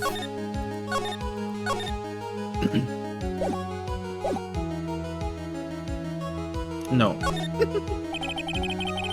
I'm afraid it's too early to say anything for sure at this time. I see. Mr. Perry, will we be hearing her further testimony from the prosecution? No, Your Honor. That is all. Oh, crud. This witness has said that he saw the defense. Oh. Well, it's true that the witness was not wearing glasses. At the time, the court feels that since he was near the culprit, positive. Oh. Oh. Nick, you have to do something before it's too late. Are you... Oh. Wait. As to the actions of Mr. Wellington during the 15-minute gap, the defense would like to propose an explanation. I thought the defense had just finished proving that this couldn't be explained. No, there's one possibility. Alright, let's hear your explanation. Oh. However, be forewarned, if your explanation is not persuasive, you will be penalized. Think carefully before you present, Mr. Wright. Yes, Your Honor. Probably shouldn't have said there was only one possibility. Please present to the court a piece of that will answer the following. Why didn't the witness call the police right away? Because he didn't have his phone? Perhaps this is the evidence you need to be convinced. Perhaps? I thought I didn't. Oh. Okay, that's just one life. And that's not too bad.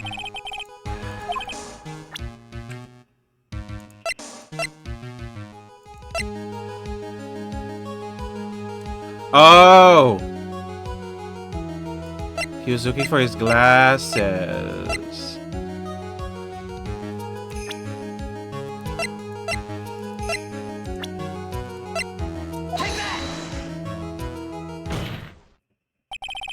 Mr. Wellington, you little shit. What? Don't do that. You almost gave me a heart attack. These are your glasses, aren't they? Ah! Where did you find... Oh! I believe the court all heard what you just confessed to. That these glasses are in fact yours. He's so stupid. I'll tell you where they were found, Mr. Wellington. These glasses were found under the victim's body. Under the victim's body? Order. Now, wait a second. Hold on. I did confess or confirm anything. Your Honor, I think the answer is quite clear here.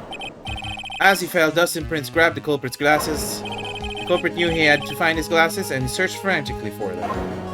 What he didn't realize was that they were under the victim's body. That's why it took him 15 minutes to make that call. Mr. Wright, are you indicting the witness as the real murderer, like every case you've ever done? Of course, that is precisely what I'm doing. Ooh. Oh, he's enjoying that scarf. I know I'm right. He is a real murderer. Did you figure it out, Nick? More or less. Turns out his cell phone was the key to this case after all. Anyway, now is our chance to deep six this guy. Deep six? People still use that as a term. I'll sink him in one shot. Yeah. This is so exciting watching you work again. Again? Somehow my old self is coming back to me. It's time to sink or swim. Everything rests on the edge of a knife. This is the moment I've been waiting for. Order. Your Honor, the defense is making a mockery of this court. Without any solid ground to stand on, he accuses the witness of being the murderer. Yeah, that's right. I'm no criminal. This third-rate fraud of a lawyer. In that case, why don't we look at it from a different perspective? Let's hear your explanation as to why you're not the murderer. Why, that's easy. For example, there's the name the victim wrote. What about that? Oh, you mean the name Maggie? Yeah, even an idiot like you can read that, right? But we already know this was not written by the victim himself. After all, the defendant's name is Maggie, M-A-G-G-E-Y, and the victim was left-handed. In other words, in order to make the defendant look guilty, the real criminal used the victim's right hand to write her name on the ground. But wouldn't that mean the real criminal was someone the defendant knew? Otherwise, how else would that person know her name was Maggie? That is a good point. The witness didn't even know of Miss Bird before this trial. Oh, I forgot. Was there any way this creep would have known Maggie's name beforehand? Yes, bitch! It would be best if I could prove that the witness had a chance to learn that the defendant's name was Maggie. Now, will the defense please present its case? How could the witness have known the defendant's name? They called each other. Mr. Wellington, you didn't have your cell phone with you on the day of the murder, correct? So what if I didn't? When you realized you had lost it, what did you do? What did I do? Didn't you try to find it by calling it? Why, how did you... Your Honor, these questions have nothing to do with... Overruled. Mr. Wright, where are you going with this line of questioning? Do you think there is some relation between the witness's cell phone and the murder? Yes, I do, Your Honor. On the day of the murder, Maggie Bird picked up a lost phone in the park. And... she also received a phone call from the owner of the phone.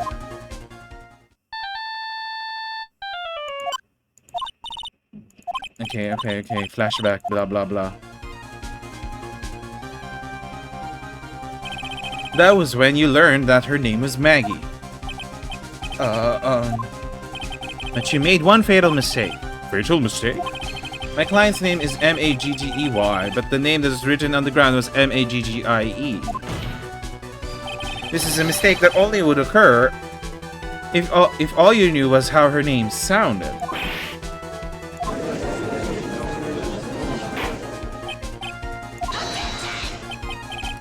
What? Your Honor, the witness has no motive. And your point is... It's very simple, Your Honor. A person usually would not kill someone without a reason. Mr. Wellington had no reason to kill anyone. That is absolutely correct. I don't have a motive. Mr. Wright. Your Honor? Can you explain what motive this witness could have had? It's very simple, Your Honor. Are you sure, Nick? If I said I can't offer an explanation, then the trial's over, right? Yeah, but... Now then, please present the court to prove that witness's motive. Mr. Wellington's motive is right here. Is this a list? These phone numbers were pulled from the memory of the phone the defendant found. And we have determined that the people on this list are members of a certain group. You looked up all the numbers? Of course. The list of phone numbers was stored in the cell phone's memory. The names and numbers belong to people who are members of a certain con artists group. What? Con artists? Can you explain why these numbers were on your phone, Mr. Wellington? This is an outrage, an invasion of privacy. Looking up the phone numbers on the person's phone is a worse crime than murder. You're one of those people. Just like the cops have raided a brilliant artist Maurice... Oh, God. I tried reading it fast, but I couldn't.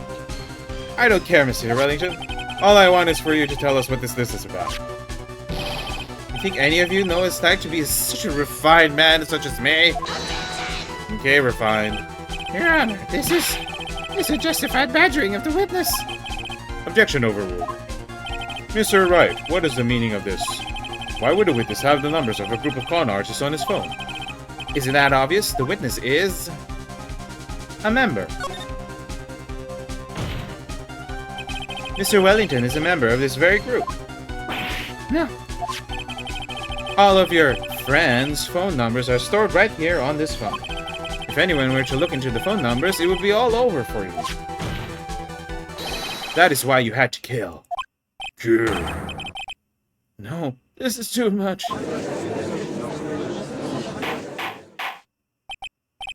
That does make quite a bit of sense. Well, Mr. Wellington, would you care to explain? I got you now. That police officer. Your Honor. What is it, Mr. Payne? Your Honor, this is unjustified badgering of the witness. You said the exact same thing only a few seconds ago. Please. Please, let's think about the content of that phone call. Okay.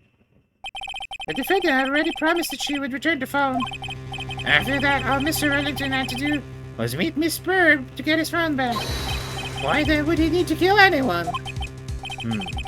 That is a valid point. What does the defense think about this? Well, they're in police uniform. If you think about it logically, then it makes sense.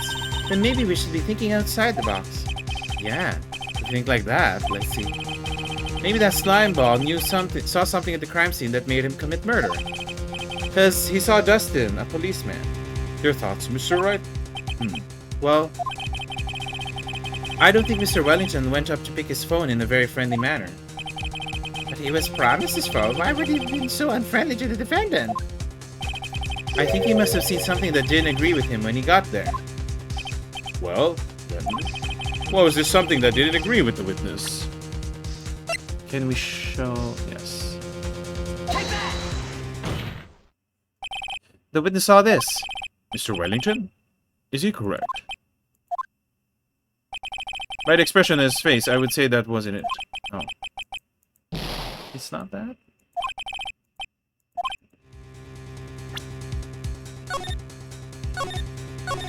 Oh, I think I know what to show.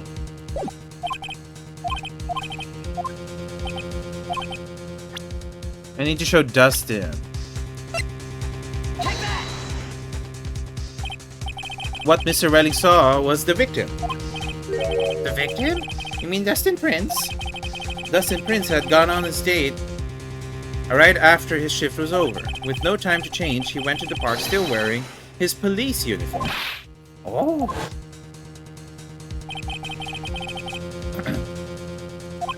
He couldn't have known that they were going out, so he began to worry. He was afraid the policeman would ask a few questions before returning the phone. Clearly, no one knows about the Blue Badger as well, so when he saw the hoodie, in his mind, it was possible that they had already run a check on the phone. And he went into a panic, is what you're saying? Exactly.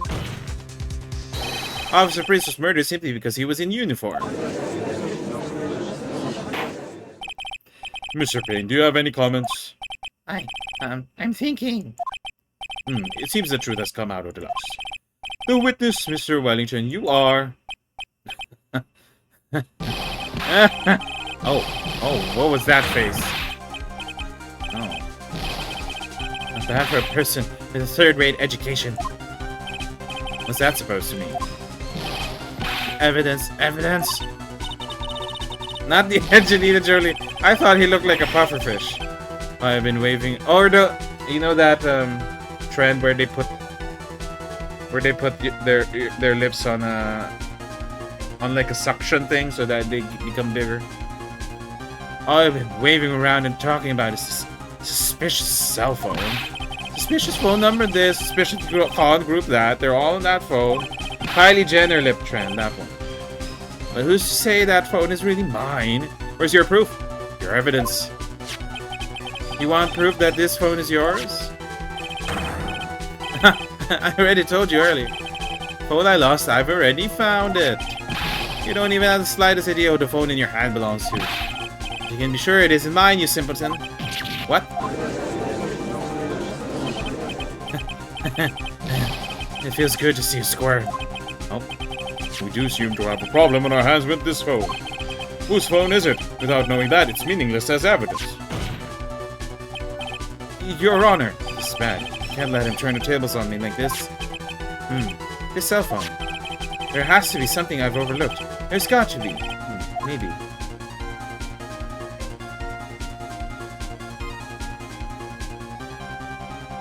Oh. Oh. Oh.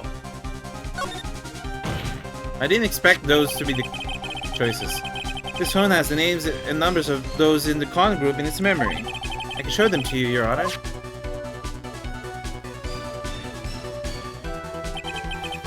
I don't believe this. What are you talking about? What we are trying to determine is who that phone belongs to. Who cares about what phone numbers are stored on it? Besides, who knows? Maybe you went and added some of those phone numbers yourself. The witness is quite right. I'm afraid I have to reject the defense's proposal. That jerk is back to his arrogant, annoying self again. The cell phone. There has to be something oh. So it's fingerprints? Got it. We should check for fingerprints. Fingerprints? Don't ask it like you don't know what those are, Judge. Yes, Your Honor. Mr. Wellington must have left some prints on his phone. Nick, don't you remember? When you got that from Maggie, you wiped it off. I what? You said that there was sand all over it, so... Ah! Who wiped it? I wiped it? Pretty thoroughly, too.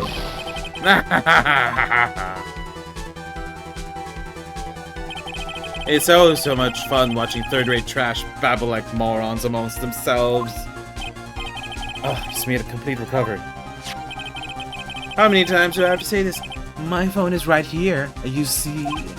Oh, and incidentally, you can't check the numbers stored on this phone. Must have glitched because all the numbers just magically disappeared. You've got to be joking. He erased all the numbers I was going to use as evidence. Mr. Wellington. What's this? By the tone of your voice, it sounds like you still have some fight left in you. Where did you finally find your cell phone?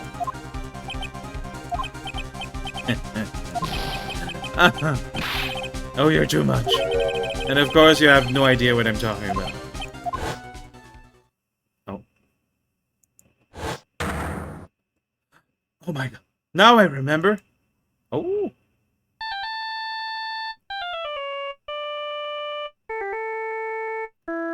Look at Phoenix looking all sexy. He should really remove that coat more often. It's making him look bulky. Looks like they hung up. Okay. The guy who called this one hit Phoenix on the head with a fire extinguisher. So that's when. What's wrong, Mr. Attorney? Why the harsh glare in your eyes?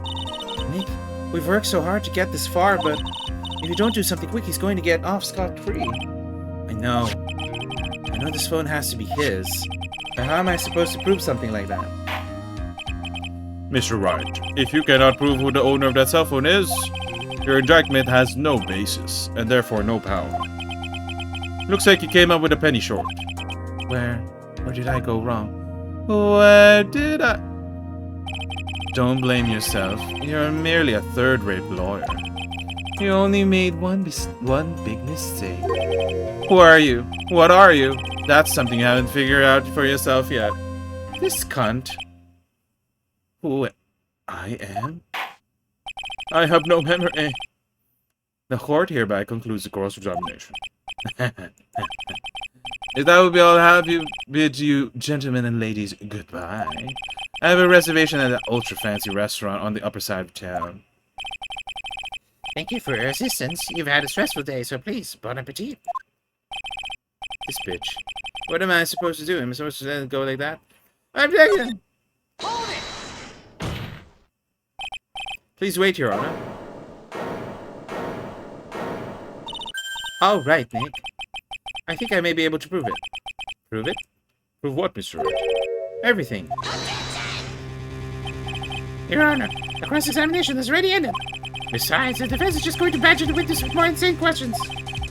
He will not harass the witness. Is that clear, Mr. Wright? Did you hear that? No harassment allowed, Mr. Attorney. Please, Your Honor. Very well. But this is your last chance, Mr. Wright. You may present one piece of evidence to the court. I got one shot at this. If you cannot prove anything, everything, it's over. For your client and for you. Save. You fully understand. I wish there was autosave though. You should have put autosave. I'm sure you're well aware, Your Honor, but the cross-examination been. Were you paying attention, Mr. Payne? I said that Mr. Wright could present only one more piece of evidence. Oh. Now then, Mr. Wright, this is your last chance. This one, right? The business card. Why, thank you. How nice. Here, please have one of mine. Okay. Written in fancy script. The ink is strong and clear, but I still can't read it. Oh, God. Oh, wait, what am I doing? This isn't the time to be exchanging business cards.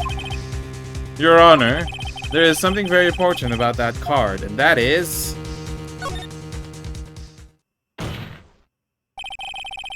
This card is important because of what is on the back. You wrote your cell phone number in the back, but that's exactly it.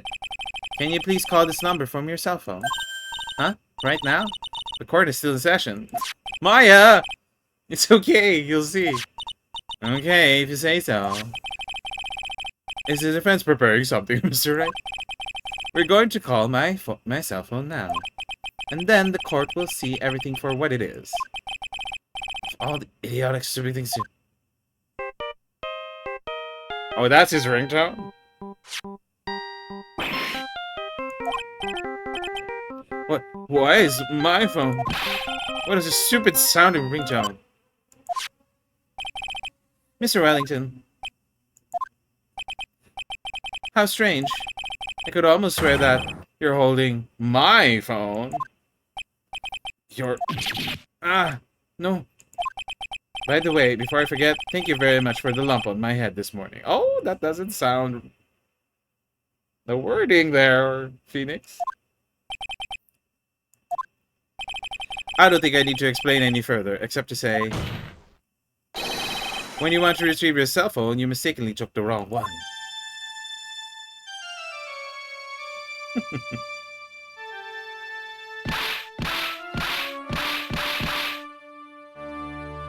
Oh. I don't know about that guy. Oh. Someone get that scarf away from him. Exactly. He has an asphyxiation kink. So that is what happened. You were knocked out by Mr. Wellington. He is a man who lives on his pride and self-image alone.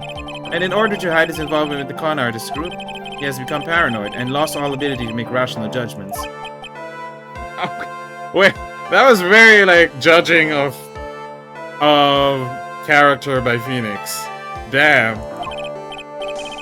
Then, Mr. Wright, the phone you're holding. It's Mr. Wellington's, naturally. Speaking of that man, how is he, Mr. Payne? He was arrested and has been taken away, Your Honor. Very well. Now then, this court finds the defendant Maggie Bird. Confetti!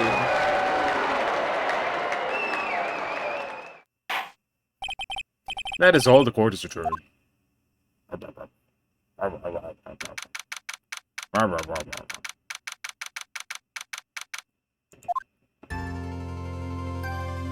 Oh, I knew that the real you would shine through eventually. So moved by what you've done for me, sir. Thank you so much, Mr. Wright. I feel really bad for Dustin. He didn't do anything to deserve this. He was also very cute, so... Shame. It's probably because of me. Huh? My whole life has been nothing but a whirlwind of bad luck and failures. Your whole life? It can't be that bad, can it? Since I was 6 months.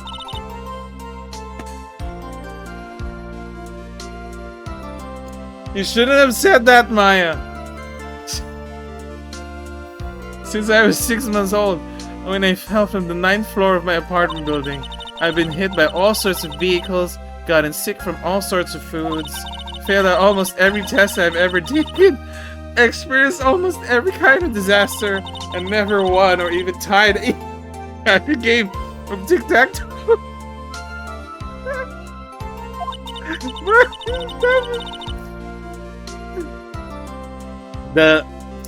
The joke there is like is so good because the fact that she ended with tic-tac-toe instead of the fact that she fell from the 9th floor of a building as in 6 months old. My life really has been a string of disasters.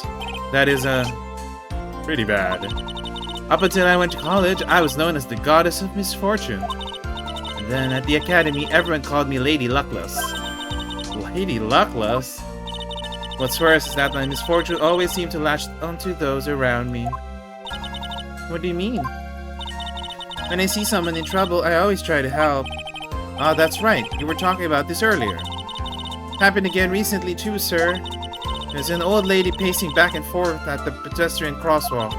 I gave her my hand and, before I knew it, we were having dinner at my house. What? Oh. I'm sure that Dustin's gone because of me. Oh, that's the sad part. She's blaming herself because her boyfriend's dead. That's not true. That glove didn't even have any sort of special meaning. It's just a present to say thanks for covering one of my night shifts. Aww. But wasn't it his birthday? Oh, I see. Everything is all my fault. Dustin's death, your head being all messed up. Oh, that's what she means. Oh, well, I don't think my head is that messed up yet. Are you sure, Phoenix? I'm going to find a new life for myself starting now. Oh, next time we meet, I'm sure I'll have found a whole ocean's worth of good luck by then, sir. Yeah. After all, the goddess of misfortune is only a name.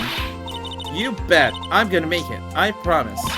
Next time we meet, I'll only be an unlucky person instead of a goddess. Yeah, that's the spirit. Well, Mr. Wright, Maya, I should get going. Okay, good luck to you. Thanks. You take care of yourselves too.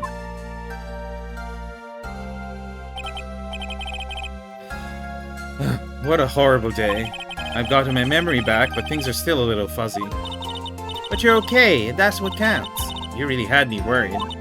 Come on, let's go back to the office. I'm afraid to ask, but here goes.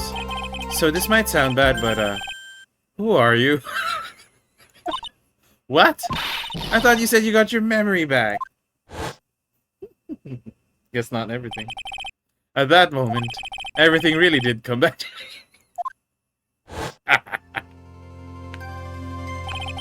Detective Gumshoe. He's someone I've had clashes with in the past during certain cases. He's also been a good ally during others. We love an ally. The judge. He's a lovable, kind old man who is easily swayed by other people's... Maybe he shouldn't be a judge. But in the end, he always comes up with the right verdict. This person, I haven't got a... He seems to know me, but maybe he's mistaken me.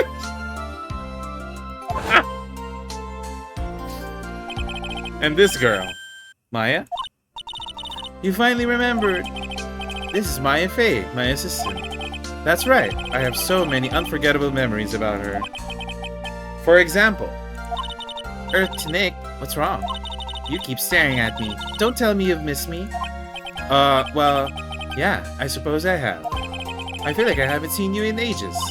Oh? Well, I'm back now, so it's time for us to create new memories together. Alright, sounds good. All the phone numbers on my phone were erased. I was gonna say!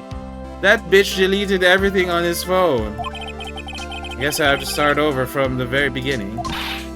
Come on, Nick, let's go to your usual burger joint. Okay. No, don't say that about her top knot. Also, a penis that's shaped like that is questionable. Actually, it hasn't even been that long since she came back to my life. That is not a mushroom. And that story began on one rainy afternoon 2 months ago. Oh, they put the end as if that wasn't like just... Who's this lady? Reunion in Turnabout. Your baby girl? Bubba girl.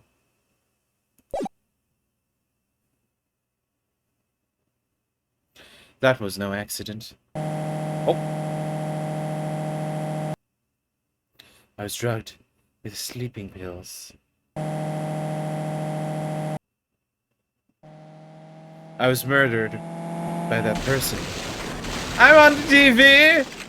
Hey mom, I'm on TV! Oh. That's why I took my revenge. It's only fair, isn't it? Eenie? Eenie? Eenie? Beanie?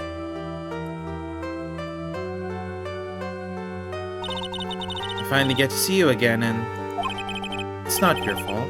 You did do it. No, I did it. I killed that person.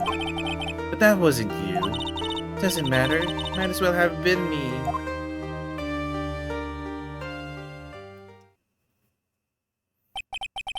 Can't believe something like this happened. The events of that gloomy, rainy afternoon that started this whole mess keep playing through my mind.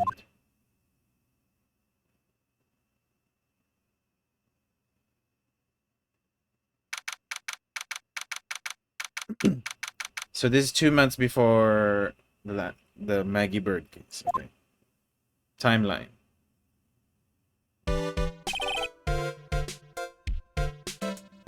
Who's this guy? What depressing rain. Do you understand how depressed that makes me? Do you? I guess. But actually, more than being depressed, I am angry. Angry at the weather girl on TV. I think our little rainy spell will take a break with a day of sun. Is what that girl said. I'd stake my life on it. Well, it's the weather. But that's why I didn't bother to bring an umbrella today. What nerve calling herself a weather girl? She's going to hear about my $1,500 lawsuit. Oh, suit. Sorry, not lawsuit. About your case. Unless you're planning on suing the weather girl? I'm sorry. I thought that before we got down to business, we could have some friendly chatter. That's friendly chatter? My name is Dr. Turner Gray. I'm a surgeon. I might never end up under his knife. I'm here because of this incident. Malpractice at Gray Surgical Clinic. 14 inpatients lose their lives. Oh, fuck. Oh, you're the doctor at... It's really quite upsetting. Did you hear me? Upsetting. Yes, I heard you. I agree, it's quite upsetting. That one screwed up. The one that screwed up was that nurse. It was her that got the medications mixed up and killed those 14 patients. And yet, now listen good, and yet, that nurse had the nerve to go and die before admitting to her wrongdoing. She didn't even offer any sort of explanation to me. And this is the kicker. She up and has herself a grand old accident and crashes her car. Smash! Crunch! Instantly transforming her car into an accordion model. Okay, rude.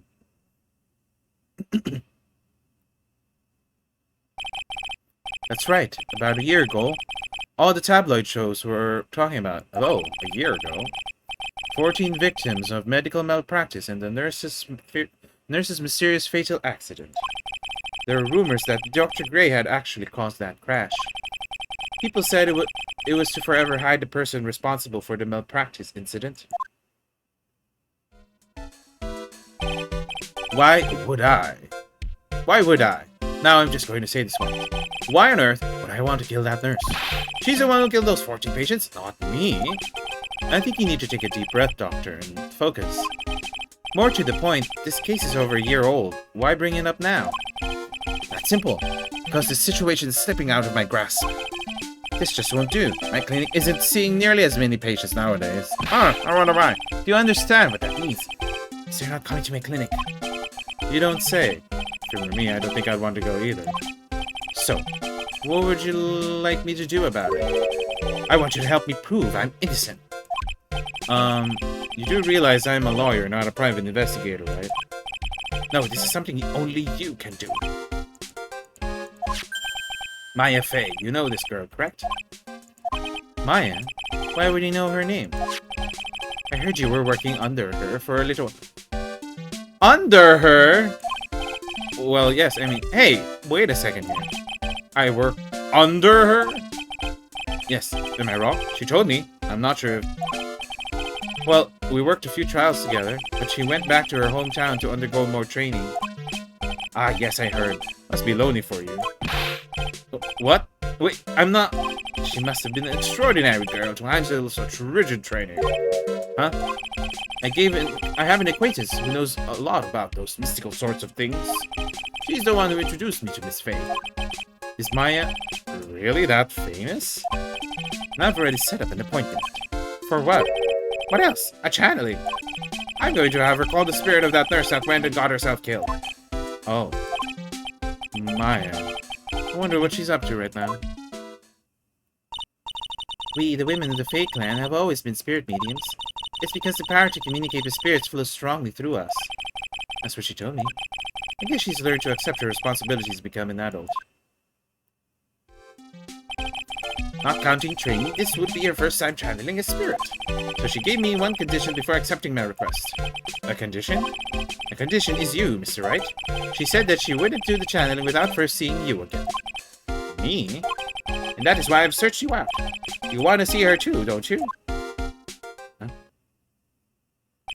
And so, that is how I ended up visiting Maya's hometown with the doctor.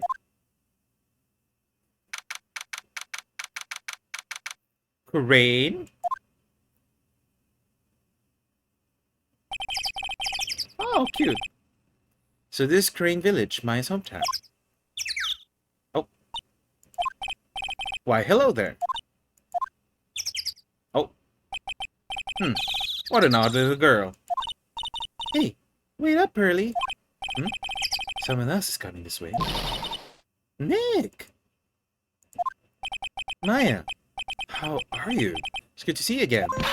Wow! I didn't think you'd really show up. It's not that big a deal. You made it sound like you were so far away. Well, maybe I exaggerated. Just a little. It was only 2 hours by train. If I had known you were this close, I'd have visited more. That is a long time, Phoenix. No, you're not allowed. I already decided, you know. Till I become an adult, I have to work hard and be strong by myself. Oh, well. Anyway, congratulations. I'm glad to hear training is going well for you.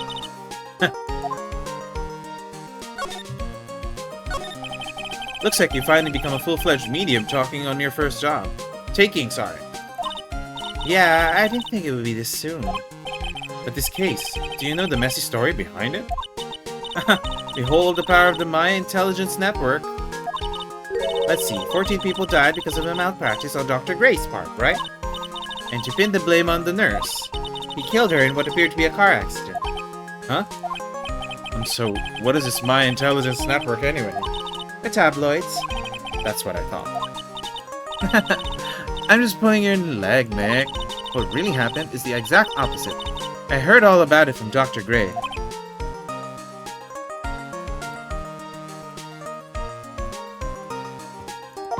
Oh, come on, Nick. I wouldn't take a crazed killer as a client.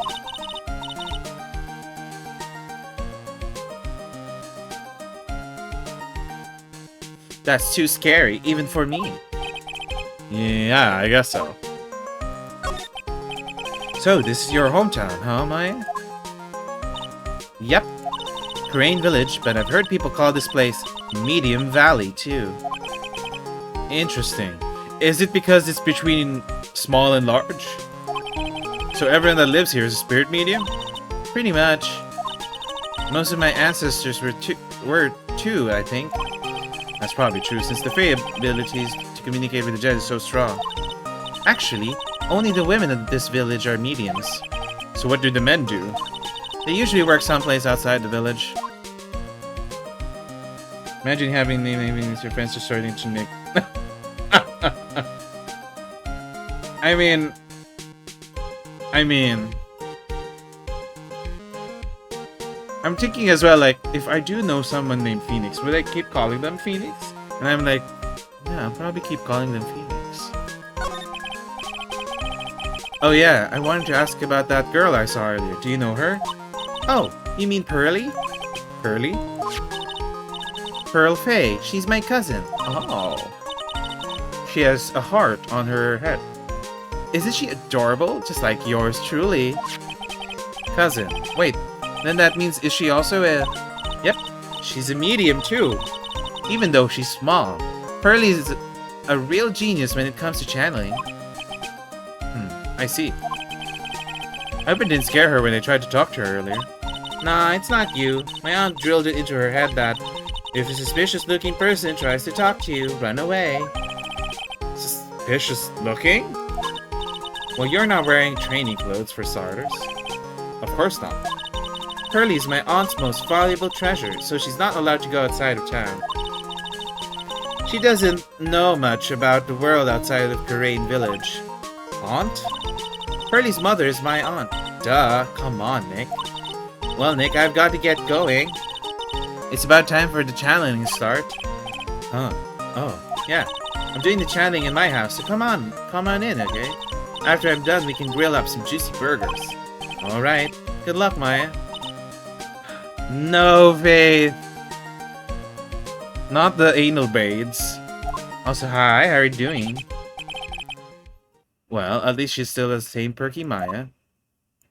Let's look at shit. It's an old-style phone booth. Can't say it fits with this area too well. My cell phone doesn't get reception up here, so who knows, I may need it later. An old bus stop. It says Crane Village on the signpost. Buses seem incredibly inconvenient, since they only come 3 times a day. Giant rock seems to be reaching for the sky. Its origins are written as on a beat-up old sign. Looks like this giant rock is called the Crane Boulder. The Boulder. There's a really complex explanation written here, but long story short, it's a big stone for spirits to live in or something like that. Oh. Not the ordered from Lazada. Not the Phoenix Wong. Not the Phoenix. Look, actually, if I feel like Phoenix would be like tag team by Miles and oh, you know what? I feel like if Miles, Dick, and Phoenix would be like a throuple. I feel like Dick would be the only top. I just thought about that now. The biggest, most elegant of the buildings I can see from here. This is Faye Manor, the place Maya calls home. Oh, so her home is just next to the bus stop. How did we get here? By train. Oh, train! It's easy to be overwhelmed by its presence. No, he could be a cop. He'd just watch Miles and Phoenix go at it, and he'd be like,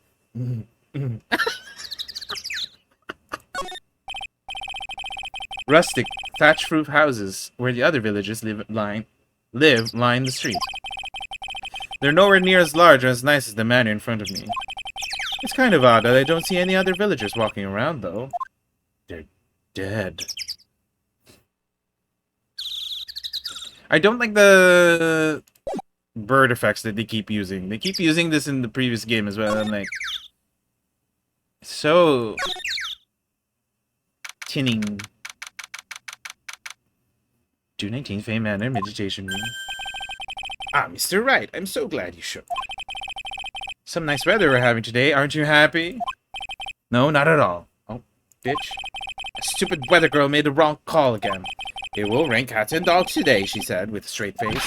I can't believe they allow such misguided reports on the public airwaves. Looks like talking about the weather with this guy is just asking for punishment. But anyway, this is a splendid manor. No argument there. It's hard to believe that this is Maya's house, though. Give me the guide map to this building. Here, Mr. Wright, I have a copy for you, too.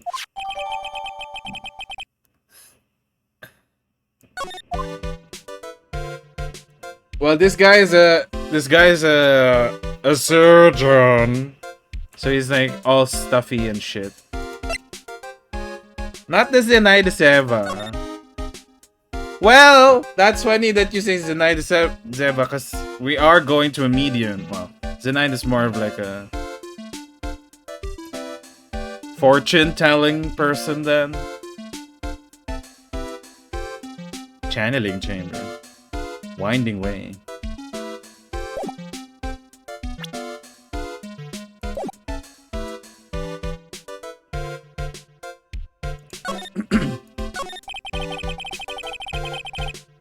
What are you going to do once the nurse's spirit has been called? Isn't it obvious? Correct. Gabay lang naman. Feng shui lang. Ay. Is it obvious? I'm going to have her write a signed confession. A signed confession? Yes, a confession. Pay attention. I'll have her write this. 1 year ago on May 2nd, 14 patients died due to my negligence. And then, on May 24th, I fell asleep at the wheel and died in a car accident due to my further negligence. I'm sorry and I apologize for being negligent. This guy, I don't like this guy. That's what I'll have her write. Why did Maya agree to helping him? With a confession, the rain falling on my soul can finally stop. Oh, I see. So, how did you hear about Maya Fey? I heard about her from an acquaintance, a girl studying the occult at the college. That girl introduced me to this village. This is the home of the Korean School of Channeling. The home, huh? And Miss Maya is the daughter of the master, I hear. Master? Anyway, you see that door? That's the room where people and spirits meet. Why does he go into gremlin mode just by talking? Miss Maya's aunt is in there right now. Would you care to meet her? Who do we actually meet? More family members? A piece of cloth with a ton of finely written characters jammed into it. Probably esoteric knowledge only mediums would know. Let's see. Here's one in English. It says, 100 ways to save money. Being a medium sounds like a rough way of life. Someone with a lot of skill wrote these 4 Chinese characters with a brush. Oh, look. Here's a translation. Once in a lifetime. Its message is people should value their ghostly meetings as once-in-a-lifetime chances. The door that leads to the channeling chamber, the place where spirits and people meet. The iron in this door was very tempered, making it very solid. Looks like there's a strong lock on this door to top it off. This door leads out to the winding way. The weather outside looks really nice.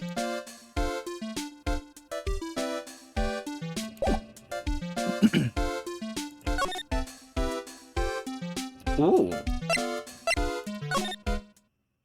Oh. It's a fire hazard. Wow. Such a strange atmosphere in here. These flickering lights. I guess they're candles? Phoenix, hello. Oh, hello, Auntie. That hair. Good sir, who might you be? My name is Phoenix Wright. Oh, you must be that good sir. Good sir? Is she talking about me? You're a lawyer, are you not, good sir? I have heard much about you from Mystic Maya. Is that so? Mystic Maya? I am Mystic Maya's aunt, Morgan Fay. Is it supposed to be like Morgan Le Fay? Is that the reference? That why they named her Morgan? Not the rapper, Mystic Maya the rapper. Well, that's what the beads are for. Nice to meet you. I had wanted to speak with you about a certain incident, good sir. It would seem that perhaps you asked too much of Mystic Maya in performing your duties. Excuse me? Are you telling me I overwork her? Most unbecoming, I'm afraid. Huh? Don't tell me I've already forgotten. Was it not for Mystic Maya and her assistants, you surely would not have won. First a girl that runs away, and now an old lady who says I stink at doing my job. When did I become a poster boy for how not to make a good first impression? The past is past, though. Let us speak of the present now. Thank you. So why do you add Mystic to Maya's name? Isn't that a little strange? Good sir. Yes? How dare you be so rude and disrespectful towards Mystic Maya? I'm sorry. She must be addressed by her proper title, good sir. You must call her Mystic Maya. So, about Mystic Maya, it is the blood. Excuse me? Blood? Mystic Maya carries the blood of the Master. In actuality, she's the only one remaining. Oh, because Mia's dead. Only one remaining? What's that supposed to mean? She's an orphan? Well, we know that already. Mystic Maya is the last of the rightful heirs of the Crane channeling technique. Okay, then where do you? Why doesn't she have it? She's an aunt, right? Why does it sound so creepy coming from her? It sounds very generational trauma. That's a little more complicated. Although a woman of the Fae clan, I am merely a member of the Branch family. Branch family? What's that? It is as it sounds. For a member of the Branch family, no matter her spiritual power, she can never become the master of the Crane School. Oh, that sounds so sad. So, how strong are you? It's a shame, however, I will admit. I cannot even begin to compare the loneliness of my power. Lowliness of my power to the Master's. So that's how it is. Wait, so if Mia were alive, wouldn't that mean that between Maya and Mia, only one of them would be channeling like the Master's technique or whatever? So today's channeling will be her first? Yes, good sir. Because the spirit of a person who dies in a traffic accident is usually very strong. Oh, okay. Maya and Mia sounds like the good. Well, it's only Mia, right? Mia Thermopolis. Is there a Maya in Princess Diaries? It is usually easier to call that person to our world. Traffic accident, indeed. Channeling will take place here in this channeling chamber, good sir. As you can see, I am in the process of preparing. So, this room is the channeling chamber? The place where a spirit medium speaks with those who have departed. I don't suppose you'd mind if we observe the session. Do not think of such nonsense. Only the medium and the client may enter here. Oh. The secrets of the Crane techniques cannot be seen by just anybody. I think I know what's gonna happen. The doctor will probably die and they're gonna blame Maya. That never stopped Maya from doing it in front of me before. It is also for your safety, good sir, if something were to go wrong. That is why, while channeling is being performed, that heavy door is securely locked. Oh, that's what the lock is for. See, it's a locked room mystery. Oh yes. I wonder if I ever have to meet Pearl, good sir. Pearl? She's an adorable, angelic young girl. Oh, that odd. She's my daughter. Now then, what was it you were about to say? Oh, what a cute daughter you have. A pure heart knows. That knows not of the evils in this world is a powerful thing, good sir. Please refrain from affiliating with her, I request. So, I'm guessing in Japanese, everything that she says is probably like very formal and like using big words and shit. Because they're making her sound like she's talking in like in a very, very, very formal way. But it's not like I had the chance to anyway.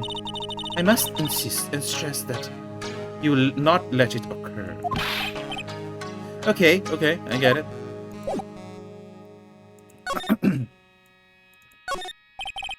This folding screen is really showing its age. All of its edges are a bit tattered. The lettering is fading too. I think I recognize a few of the characters on here.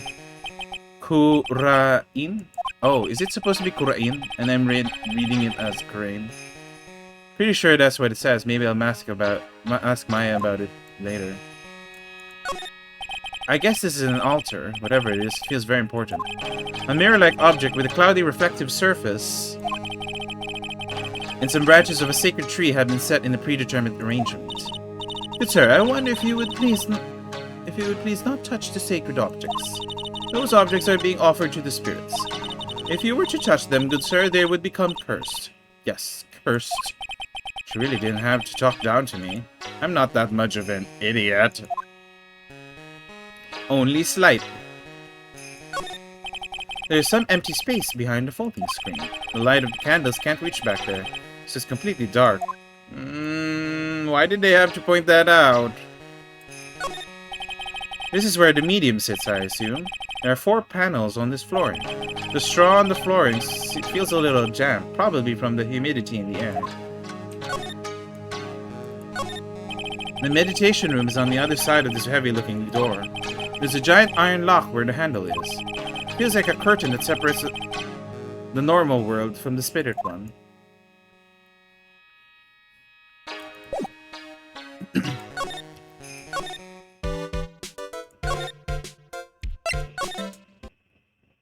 Oh. Wow. This garden is really breathtaking. Someone put a lot of love into it.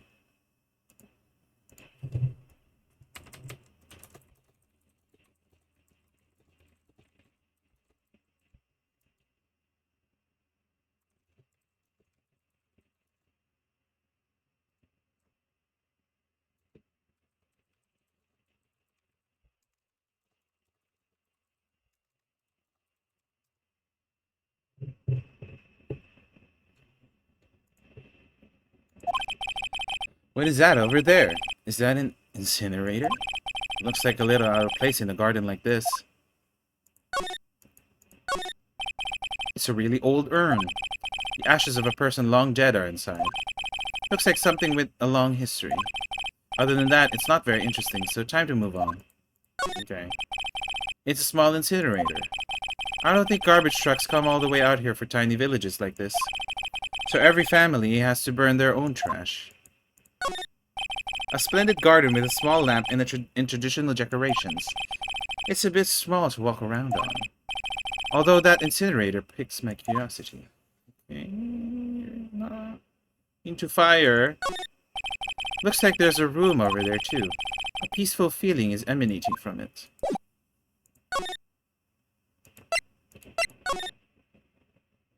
Oh. Do they sleep here? So this is the side room. Looks like it's more of a break room. There's bedding spread out on the floor. It looks like someone's sleeping in one. I shouldn't disturb them. There's a bedding spread on the floor. Is that someone sleeping in one over there? She's probably an exhausted medium taking a break and catching some Z's. If I wake her up, she might be grumpy and throw a spell on. It's probably not a good idea. It's probably a good idea not to disturb her sleep. I think that he thought immediately. Spell. It's a decorative wooden bear sculpture. There's a plate attached in its base. Crane Village. The heart of channeling. What the? It's a souvenir? So, does this mean it's easy to spot bears here? And for them to spot you? It's a small alcove. I have no idea what it's supposed to mean or symbolize. If I had one of these in the office, it would end up as a storage space.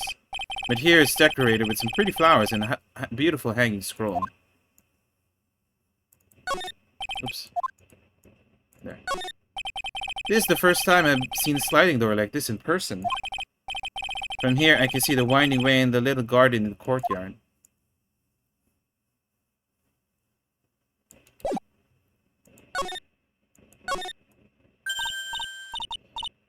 Hey you, hold on now, this gal's got a few questions to ask. Sure, heard that southern accent somewhere before. Is this Laura? Oh, it is! Oh, well, I'll be. It's Mr. Phoenix Wright. How you been? Haven't seen you in what? A year? You are... Laura? Ah! Laura Hair. Laura Hair, was it? Lara, who? Wait, you best not be making fun of my hair now. No, I wasn't making fun. I was complimenting you on your fine hair. I dare say you're one heartless man, Mr. Wright. It was cause of my testimony your friend got out of being guilty. Hey, you were working for the prosecution, Lara. You're saying as if you made it easy for me. In fact, you made it harder. Looks like you already forgot that. Hold up. You were working with the prosecution at... Exactly what I said! You were working with the prosecution at first as one of their witnesses, and came after us as if we were a piece of sirloin steak. Minor detail. Stop being so uptight. Letting a little things get in the way. The name's Hart. Lotta Hart. Don't you go forgetting it. Oh, that's what she says. Oh yeah, that's it. Now listen here. I'm here to take some pictures today. Gotta get myself a real scoop. So I guess you're still at it? Being a photographer, I mean? You betcha. The hardest working one out there, I reckon. Didn't I say I was gonna make a name for myself as a famous paranormal photographer? Oh, that's right. This ain't no time to be a wasting time. The channel is about to get started. Is it that time already? Oh, don't tell me when the murder happens. When the murder happens, she's gonna have to take a picture again and there's more evidence and shit.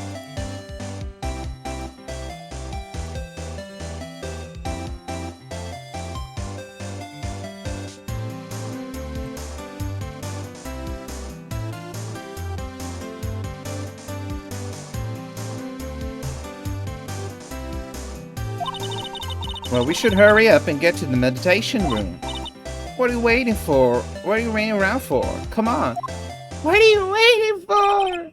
What are you waiting for? I've been judging her harshly because of that case.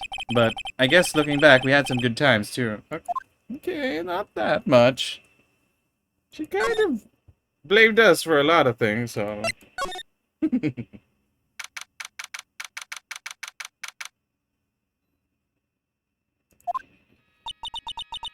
We will now begin the channeling. Mystic Maya and honored guests, please proceed into the channeling chamber. With this, I can finally swat all those pesky flies once and for all. You hear me? They won't be able to say a single bad thing about me after this. Would love to hear them apologize, wouldn't you? Wouldn't you, Mr. Wright? Me? Yeah, sure, I would. Mystic Maya, do you have the channeling chamber key? Yep, right here. That is most satisfactory. That key is one of a kind, so please take care of it well. It'll be fine, Aunt Morgan. I won't lose it. Trust me. What message did you send? Why did it not go through? Does Twitch hate you again? Emphasis on again?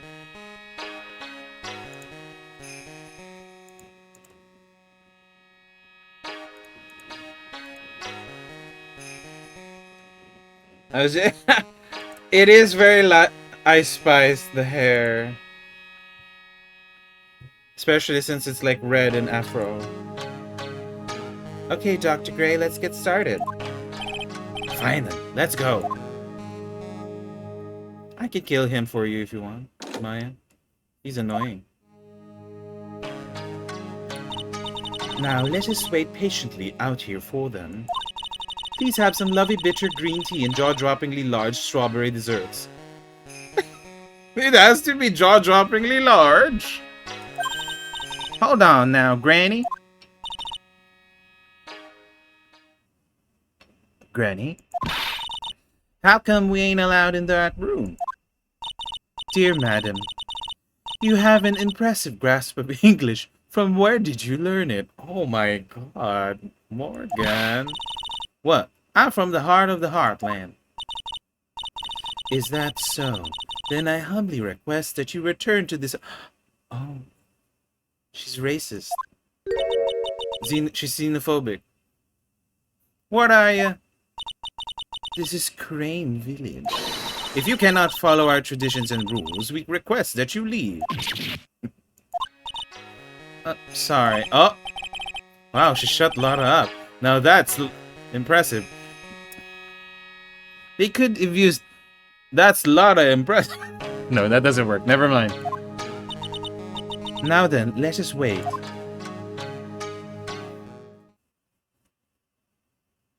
I tried. I didn't expect that. Hey now, what was that just now? Came from inside the channeling chamber. Oh God. That's a gunshot. Excuse me? I've heard that sound before. It's a gunshot. I bet my afro on it. Maya's in there. Miss Faye, what should we do? Yellow-bellied chicken liver. Oh, I misclicked. But the key.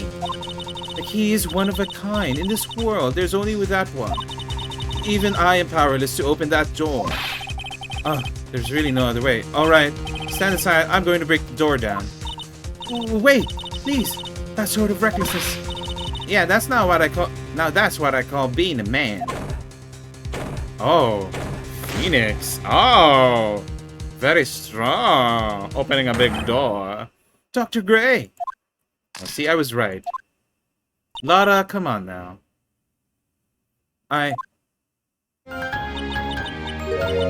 Oh. That's not Maya. Welcome in. Thank you for the follow. Maximilian Galactica. Welcome in. How are you doing? I was murdered. Maya? That man murdered me.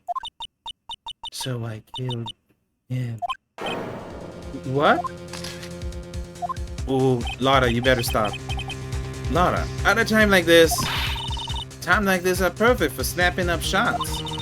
But anyway, what's going on here? This gal, is she Maya? Step away from there. Please leave this area to me. Go quickly and inform the police. But... Hurry, before there are more victims here. Hey, let's go, city boy. Leave this to the granny.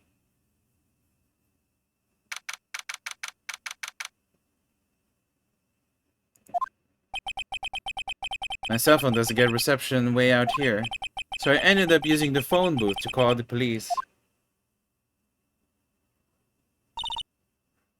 And they're on their way. That's good. Lottie, I saw a genuine mysterious phenomenon.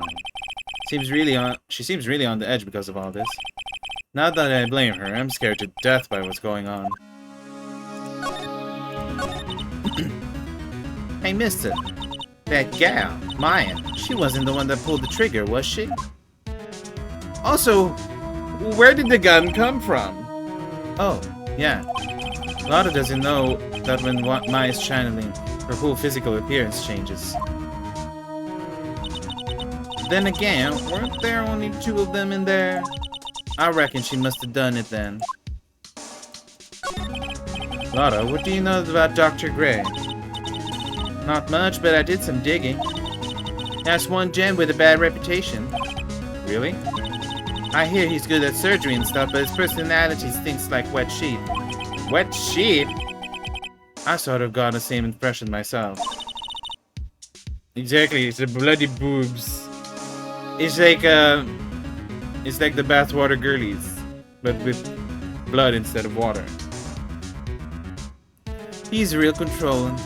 Soon as his nurse or patients don't do what he says, he starts a hollering. Must have been real tough to work for him.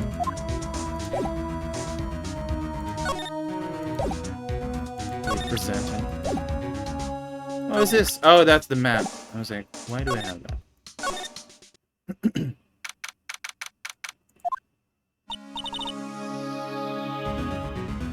Mr. Wright. It's Faye. How's, Mystic Maya? She has returned to this world. The spirit severing technique was successful. Let me see her, please. She is still unconscious. I humbly request that you wait outside for her recovery. Guess I just have to wait. Oh!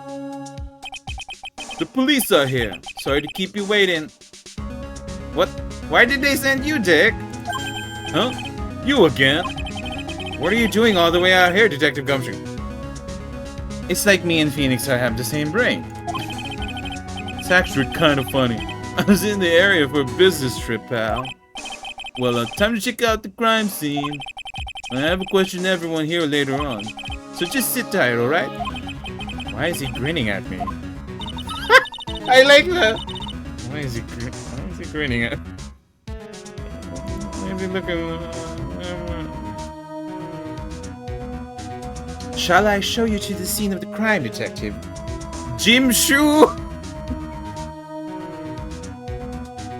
I don't know why, but that tickled me more than it should. My name is Jim Shu. The two of them went into the channeling chamber. I guess all I can do is, for now, is see what everyone else has to say. Can we not enter the chamber? Oh, maybe we can.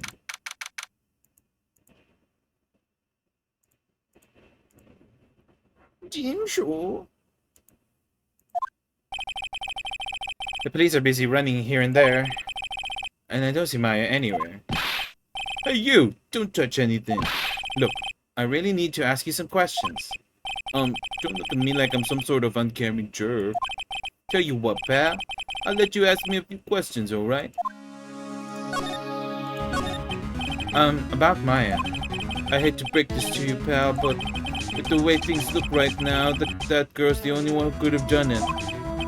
Yeah, only Maya and the victim were inside this room, after all. But Maya is... You can ask more about her later, pal. Right now I've got a job to do, and that's collecting evidence. The Detective Gumshoe looks like a real professional. And yet, something about his expression still looks the same. Rude! So, Dr. Gray was shot with a gun, huh? He was shot in the forehead. But he was also stabbed in the chest with a knife. Oh wow, double dead. A knife? Basically, the Vic was first stabbed and then he was shot. Oh god.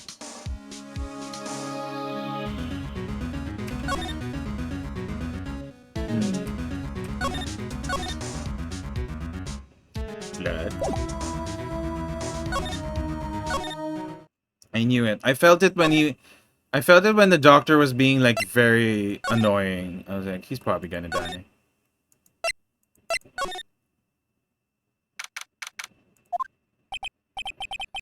I'm pretty sure there was someone sleeping here earlier.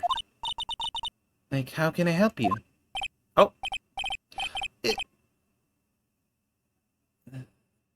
Doesn't she oh, she looks like, I forgot her name. Who's that girl with the pink hair?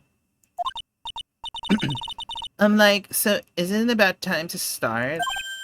Huh? Time to start what? You know, like the channeling. Channeling? Oh, no. Actually, the situation's kind of changed. Huh? Like, what do you mean? Please say calm, but there has been a murder. So like, a murder is that thing where like, one person kills another, right? Yes, a person has killed another person. Oh, that's, what are the words I'm looking for? It's like totally a bummer. Yeah, after all that effort, that's all she had to say. Oh, I'm sorry, I forgot to, like, introduce myself. My name's Eenie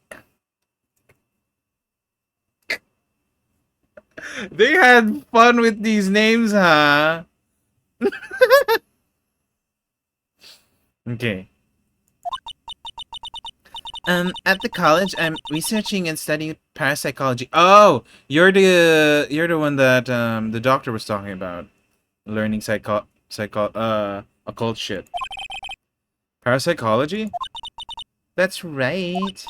I think people like usually call it occult studies or something. Like supernatural phenomena, ESP and psychic powers, that sort of stuff. That's pretty out there.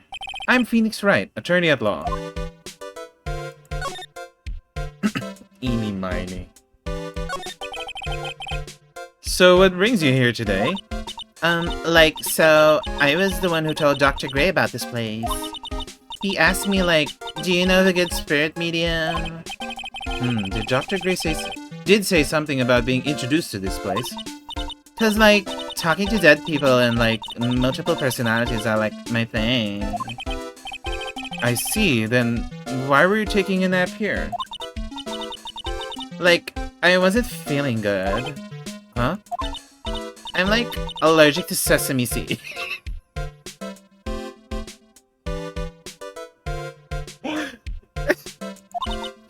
They, like, must have put some in the food they served for lunch. Oh, that doesn't sound fun. So I, like, felt sick and came in here to, like, sleep. I totally feel like I wasted my time because I, like, slept a long time. So you're sleeping here the entire time? Yeah, ever since lunch. So you don't know anything about the murder that took place? Like, what? Oh, that. I, like, totally know nothing. The way she bleps. Blip. Blip. So, who was, like, you know, killed? The surgeon that requested the channeling, Dr. Gray. Oh. You and Dr. Gray knew each other, right? Oh. I don't know any Dr. Gray. Oh. Really? Then what was all that talk about him earlier? Huh? Well, like, a long time ago, I was, like, a patient, yeah. She sounds like she's trying to hide something.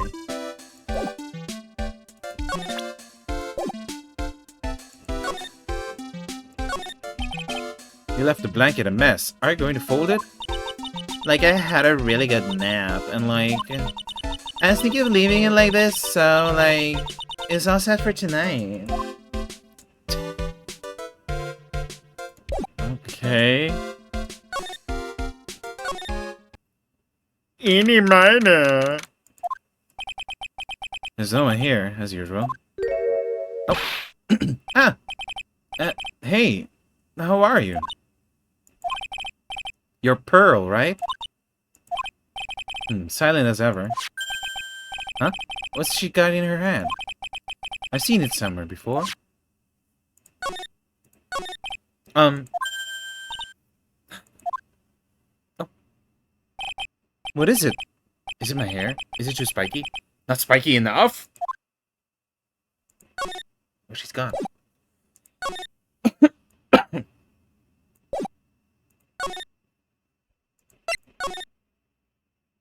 Oh.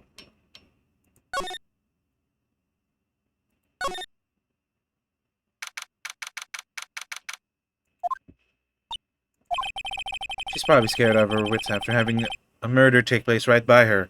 Again. Lotta? God, don't let it be me next. Oh, that's what she said. No, don't scare me like that. What do you mean? You're the one scaring me. If I weren't so tough, you'd have another dead body on your hands. Mine. Did you see or notice anything that stuck out at you? Nah, well, maybe one thing. What is it? Turns out my poor stomach's not good at handling this kind of thing. Huh? What? Curses and ghosts and stuff coming back to get you. This is too much, I say. What is too much? Being an occult photographer. That's some scary stuff. So I think I'm gonna try to be a celebrity photographer now. Going after photos more within your reach from now on? More glamour, less gore? What's up? Oh yeah. What is it? I took some hot pictures earlier. Huh? Remember? I took some pictures at the murder inside. Oh, she did. Two even. The seance murder. I sure like the ring of that. It'll be a sensational story. Nada. Sorry, but my journalistic sense is burning inside me. Hate to cut and run, but I'm heading back in. Gotta beat those cops to the scoot of the century. Oh, God. She's gone mad.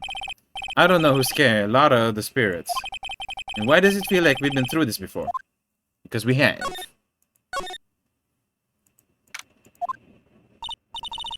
Oh dear madam, you have such impeccable timing. Like, what's all the buzz? Alright everyone, listen up. You too, pal. I'm going to give you all a brief update. Right now, it looks like the investigation's not going to be done until real late. That is a terrible shame. I propose that everyone sleep here under the roof of the Fey Manor tonight. What a mess. I can't believe how crazy this day turned out. Maya was arrested again and taken away by the police again. And I don't see myself getting any sleep tonight.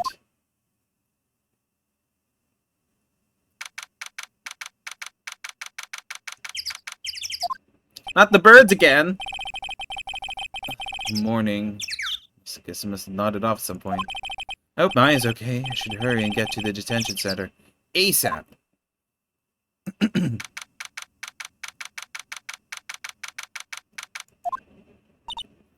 Nick! Maya, what am I going to do? I never imagined it would turn out like this. Calm down, Maya. Take deep breaths. Come to think of it, the first time I met her, it all started right here in this detention center. That's right. The first time he met Maya was in this detention center. I finally get to see you again, and it's not your fault. You didn't do it. No, I did it. I killed that person. But that wasn't you. Doesn't matter. Might as well have been me. I was too weak, and I control the spirit's power, so I don't want to bring up the case quite yet, but you don't have to be nice to me. I understand. Oh, music's very sad.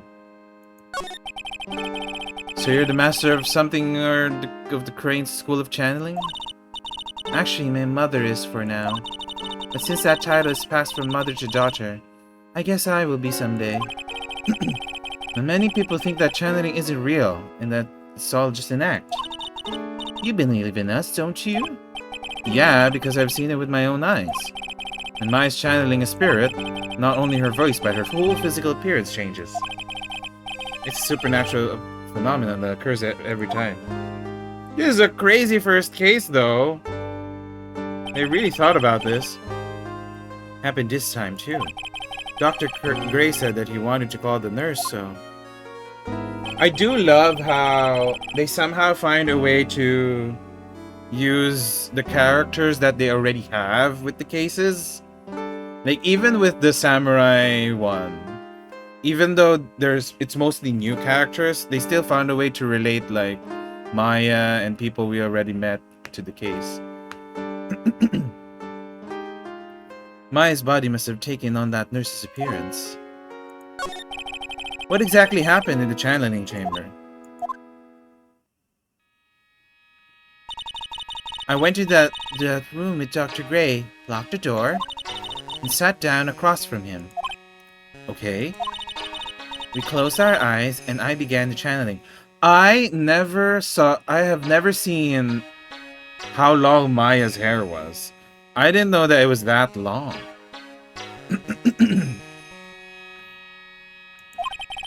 This is sounding kind of creepy, like the beginning of a scary story. And that's the last thing I remember. What? After a spirit comes into my body, I lose myself, my consciousness. Then you don't remember a single thing? When I came to, I was being held in my aunt's arms. And then there was blood all over my clothes. Oh, but I do remember having a dream. A dream? What kind of dream did you have while you were channeling? I can't remember it all that well, but I was dead and buried in the ground. I couldn't move. It was unbearable, really suffocating. It was something like that. I see. I have no idea what to say to that. There's a really familiar smell, too. Under the ground? Yeah, I can't quite place it, but I know I've smelled that same scent before. I guess this is all about that information I'm going to gather for today. I'll be back later, Maya. In the meantime, please make sure you prepare it, okay? Huh? It? What is it? The document requesting me to be your attorney, of course. But what's wrong? Are you sure? I mean, I'm guilty. I'm a murderer. No one's decided that yet. But I did. I killed that person with these 2 hands. That's enough, Maya. It's hopeless. If you defend me, you'll lose, I'm sure. Stop it. Help me. Nick, help me. I'm scared. Don't worry, I will. When is the trial? Sounds like tomorrow. As usual, 0 prep time. Alright, I'm going now. Wait. This jewel.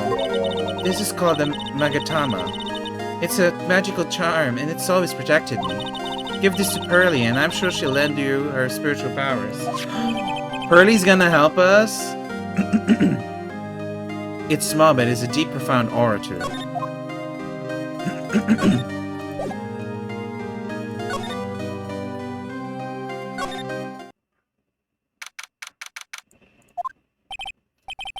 Yeah, feels like I've been gone forever, but it's only been 1 day. Oh, that's right. Where's that newspaper Dr. Gray brought the other day? Ah, here it is, right on top of my desk. It's the only thing that he left behind that's going to be of any help. Newspaper clipping 1? Does that imply that there's going to be more? I have to save Maya, no matter what. It's her life on the line. What in the world happened in that room yesterday? I like the idea as well that it's a locked room mystery.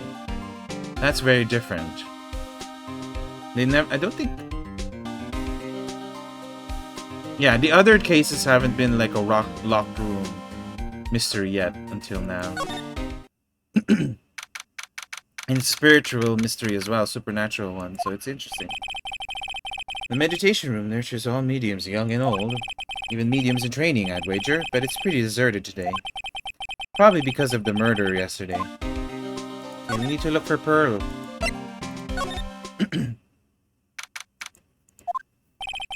Little Pearl isn't here today. Maybe she's at the school? Oh, what's that? Oh, hey, like, you're that guy from yesterday, the dentist guy? No, I'm a lawyer. That's right, Mr. Smith, Esquire. That's right. Wait, I mean, you're wrong. My name is Wright. Oh god, see, I told you. I find this hilarious, even though it's, like, so stupid. Smith, Wright. Well, I got, like, 3 letters, at least. I don't think she gets the point. Anyway, right here. So, like, I studied this thing called parapsychology at this college, and... Oh, I asked why you're here. You told me about that yesterday. The sesame allergy, too. What I'd really like to know is why you're still here today. Oh, so that's what you meant. Like, you should have been more, like, clear about it. Sorry, my bad. No, it's okay. Like, it's really... That's it? Why'd you stop mid-sentence? Oh, did I? So, like, what was I talking about again? If Laura ever wanted another genuine mysterious phenomenon, it's right there. Phoenix. So, why are you still here today? Like, there's so much for me to, like, study here. Like what? Like, the medium's training, or like, how they inherit this spiritual power. I suppose. This village is a real thing, after all. So, like, I asked if I could stay here for, like, a little longer. She sure seems like a carefree type, at least, on the surface. Have you heard about the murder? It's, like, totally scary, she says with a silly smile plastered on her face. So, do you know anything about it? So, do you know anything about it that might help? Somehow I don't think she has a grip on reality, let alone what's going on here. Phoenix. About the victim, Dr. Gray. I don't know who you're talking about. Like, wait. I think you asked about him, like, yesterday, too. That's right. Her reaction yesterday when I asked was... Let's not flashback about something that just happened a few minutes ago.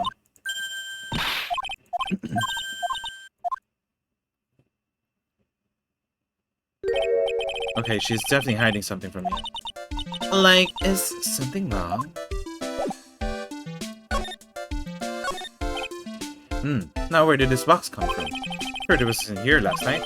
Looks like a box for storing clothes, but it's pretty big for just clothes. Mostly empty, but a few folded pieces of channeling costume sit at the bottom. The bracelet on her right wrist looks acceptable. Oh, it does! It does! It does.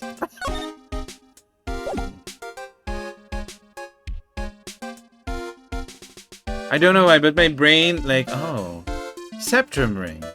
And then I imagine someplace else you could place a ring like that. That's just me, though.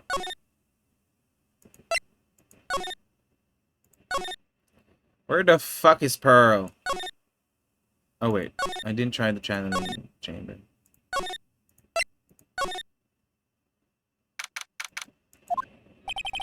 Looks like Detective Gumshoe isn't here today.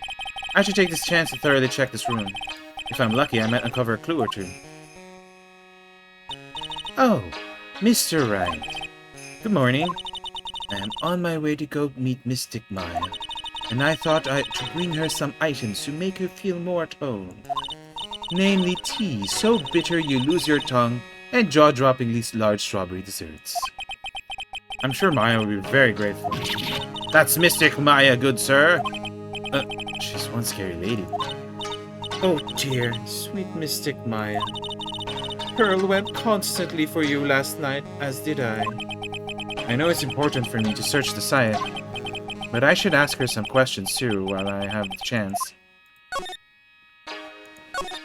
I would like to ask you a few questions about what happened yesterday. Do you mean that awful tragedy? That's what I said earlier, you know. I was like, oh, a fire hazard room.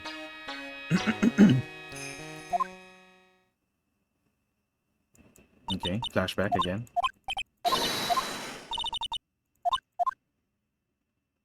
They like doing their flashbacks a lot.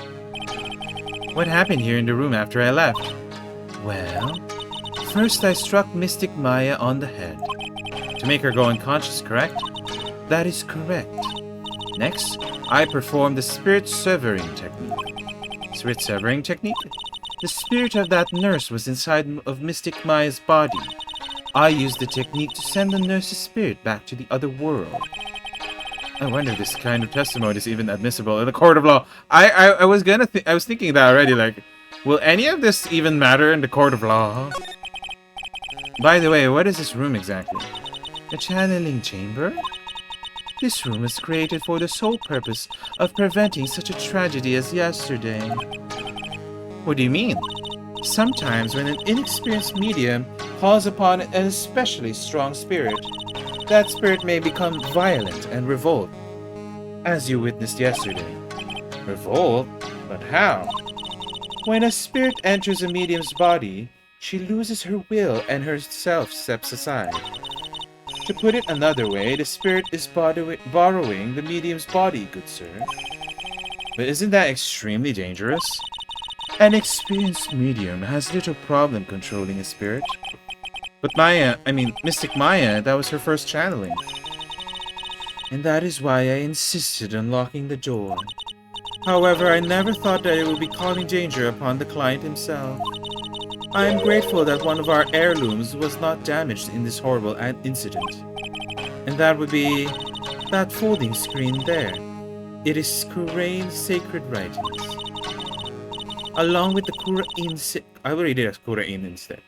Kurain's sacred urn, they are this village's most treasured possessions.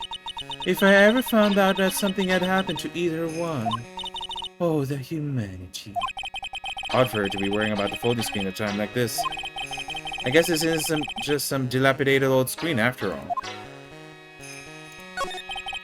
So how is Pearl today? Mr. Wright. Yes?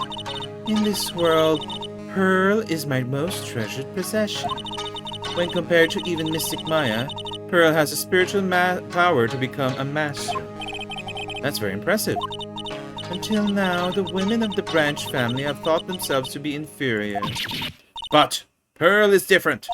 Her spiritual strength is great. It's even greater than some of the main family. Yes, Pearl is a channeling prodigy and is a pride of the Branch family. Wow, she's really fired up now. In any case, our world is so different from yours. Perhaps it is best for you to quit, good sir. Quit? Quit what? Quit what? Quit what? Can you show her this? Oh my. What is it? That is Mystic Maya's Magatama. Why do you have this in your possession? I'm sorry. Return it to Mystic Maya at once. Yes, madam. Why did it feel like I was being scolded by my own mother just now? Oh. I was supposed to look at shit. Oh. This is where the medium sits, I assume. There are 4 panels on this flooring. The straw on the flooring feels a little damp, probably from the humidity. Oh. No matter what I do, my eyes keep getting drawn to the pool of blood in the center here. The meditation room is on the other side of this very heavy-looking door. The lock on it is broken because, well, I broke it. Doesn't seem possible, but I managed to break it pretty badly. When we want to do something bad enough, people can do the most amazing things. He's just bragging at this point. He's like, I opened the door that was supposed to be locked. I guess this is an altar. Whatever it is, very important. Mirror-like object with a cloudy reflective surface. I guess they're used during the channeling. Beautiful, expensive photo screen. Oh, this is... It's a hole. Could this have been made by a bullet? 8 inches off the ground is a small hole that looks like a bullet hole. Well then, I do believe it is time for me to take my leave. Alright, please tell Maya I said hi. What was that? I mean, Mystic Maya. I will tell her.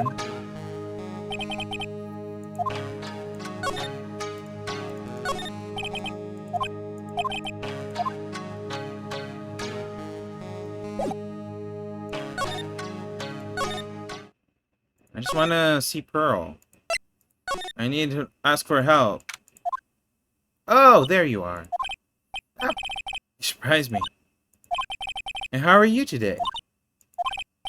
I guess she isn't open to friendly chatting. Huh? She's still holding something in her hand. Looks like the same thing she had yesterday. Present! Oh, yeah, Maya said to give this to you.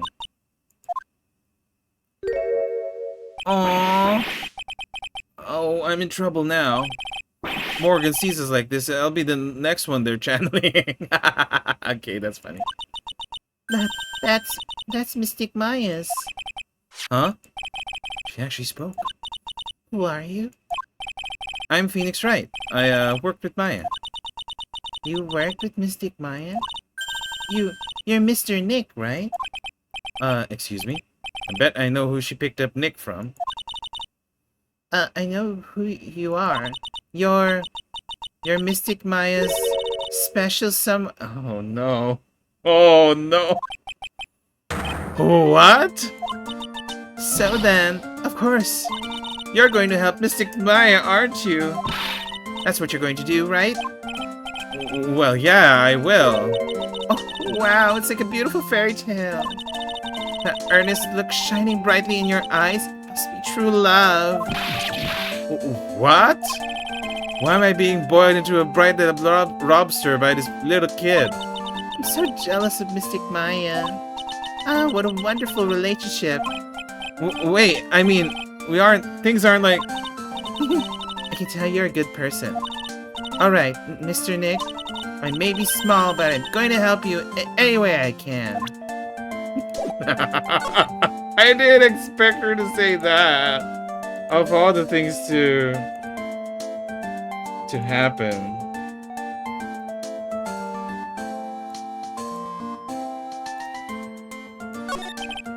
Pearl, are you friends with Maya? I feel very grateful to be friends with her. She's so great.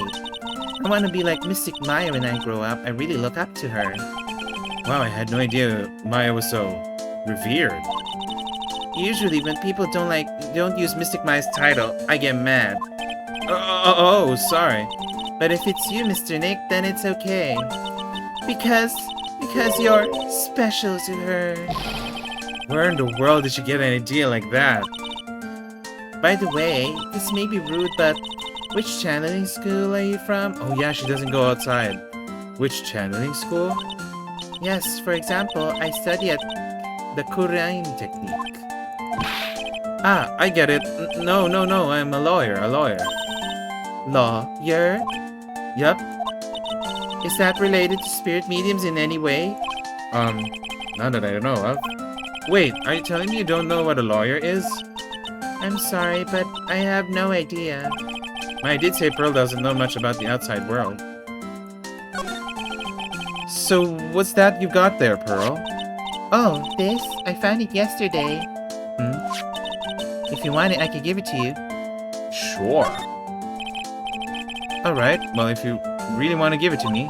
You look like a child at a toy store, Mr. Nick. She not only speaks in a refined manner, but laughs in one too. A black key. Mr. Nick? Yes, Pearls? Can I call you that? I can call you that, right? You're too cute to just call you Pearl. Okay. Sure, Mr. Nick. Are you sure it's okay for me to have this Magatama? Yeah, it's okay. I was told to give it to you. But I can't accept something like this. All I really should do is charge this Magatama with spiritual energy. Oh, spiritual energy? Is that what's gonna happen? Oh, it is. Please take this. I'm sure it will be helpful. What do you mean? It will let you see people's secrets. Oh! See people's secrets? Yes. If it's alright with you, I would like to accompany you for a little while. I can explain the Magatama's power to you when we meet someone hiding a secret. I want to know right now. Let's use it on Ini. Hello again. We seem to be seeing a lot of each other today. Aw, she's like totally cute. Is she like your daughter? What? No. How old do you think I am? Phoenix, aren't you like... How old are you? I forgot already. How old are you, Phoenix? Feel like you could have a daughter.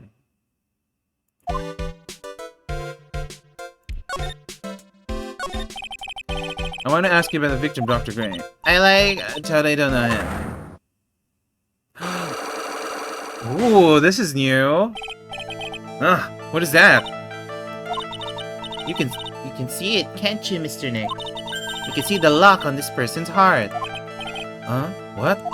This is the power of the Magatama. Only you can see these psyche locks, Mr. Nick. Psyche locks, huh? The more someone wants to hide their secret, the more locks you will see. If it's only one, I think you can easily unlock it. Unlock? But how? I love the animation they did, though. That was really cool. Please use Mystic Maya's Magatama on this person. And let's remove the lock. I have no idea what she's talking about, but I guess I'll give it a try. You must be careful though, Mr. Nick. If you make a mistake, it will hurt you. If you don't think you have the proof you need, you must have the courage to stop. Well, I've got to start somewhere. Let's give this Psyche Lock thing a try. Let me read this again.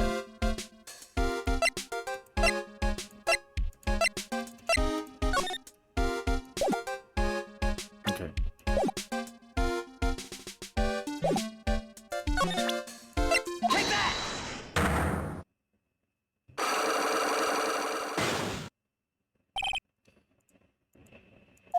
Oh, so it's like having testimony outside of the courtroom.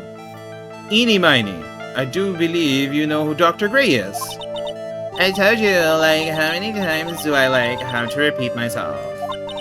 If you're, so totally sure, then where's, your proof? Well, it may be possible that you've never actually met Dr. Gray in person. I do believe you might have at least indirectly known of him. Oh, what do you mean, indirectly? I should try to show that possibility existed, for now. So something that shows a possible connection for Eeny and Dr. Gray. Here's your proof. Like, what is that? Ouch, I guess it doesn't have anything. Oh. So that's not proof. If you make a mistake, it will hurt you, she said. It doesn't... If you're doing it, I should probably stop. Okay. How do I stop? Okay. Okay, I get it.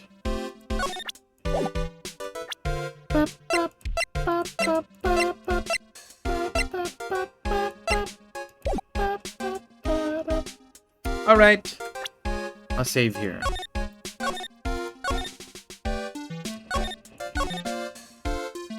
That's it for today. Let me save like 15 times.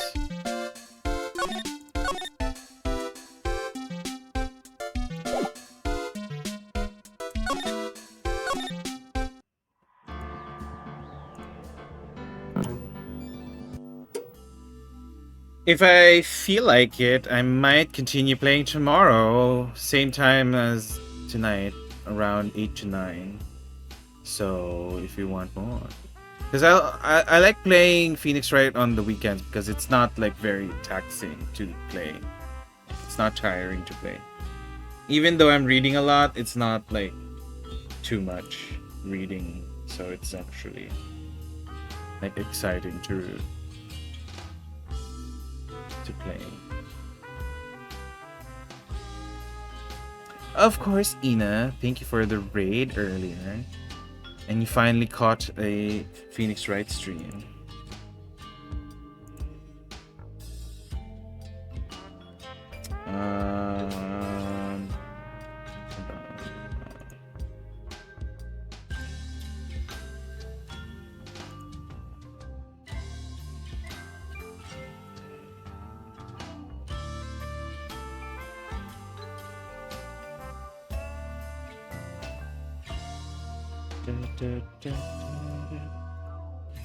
And the music is still playing in my head.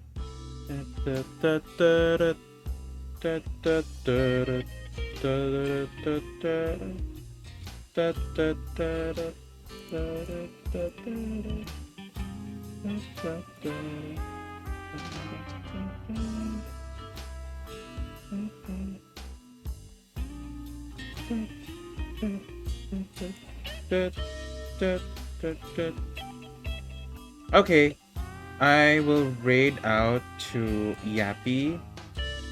She's an artist that me and Bella boothed with one time, and will booth with in our next con. So she's playing Repo right now with her friends, I guess.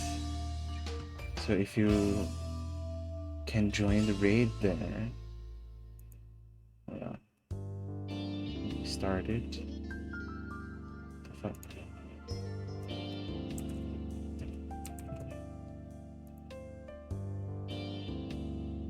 There we go. So yeah, if I have time tomorrow, I'll probably play more of this. So, and I'm actually excited to see what happens. Oh, why is my first raid not working again? Stupid. Well, you can just do that. But yeah, thank you everyone who dropped by, who said hi. Thank you especially to Twilight Regina for the raid earlier. And I will see you all next time. Either with more Phoenix Wright if it's tomorrow, or something else if it's on Monday. When I stream on Monday? I'm not sure. We'll see. Take care, everyone. Have a great rest of your weekend, and I'll see you next time. Bye.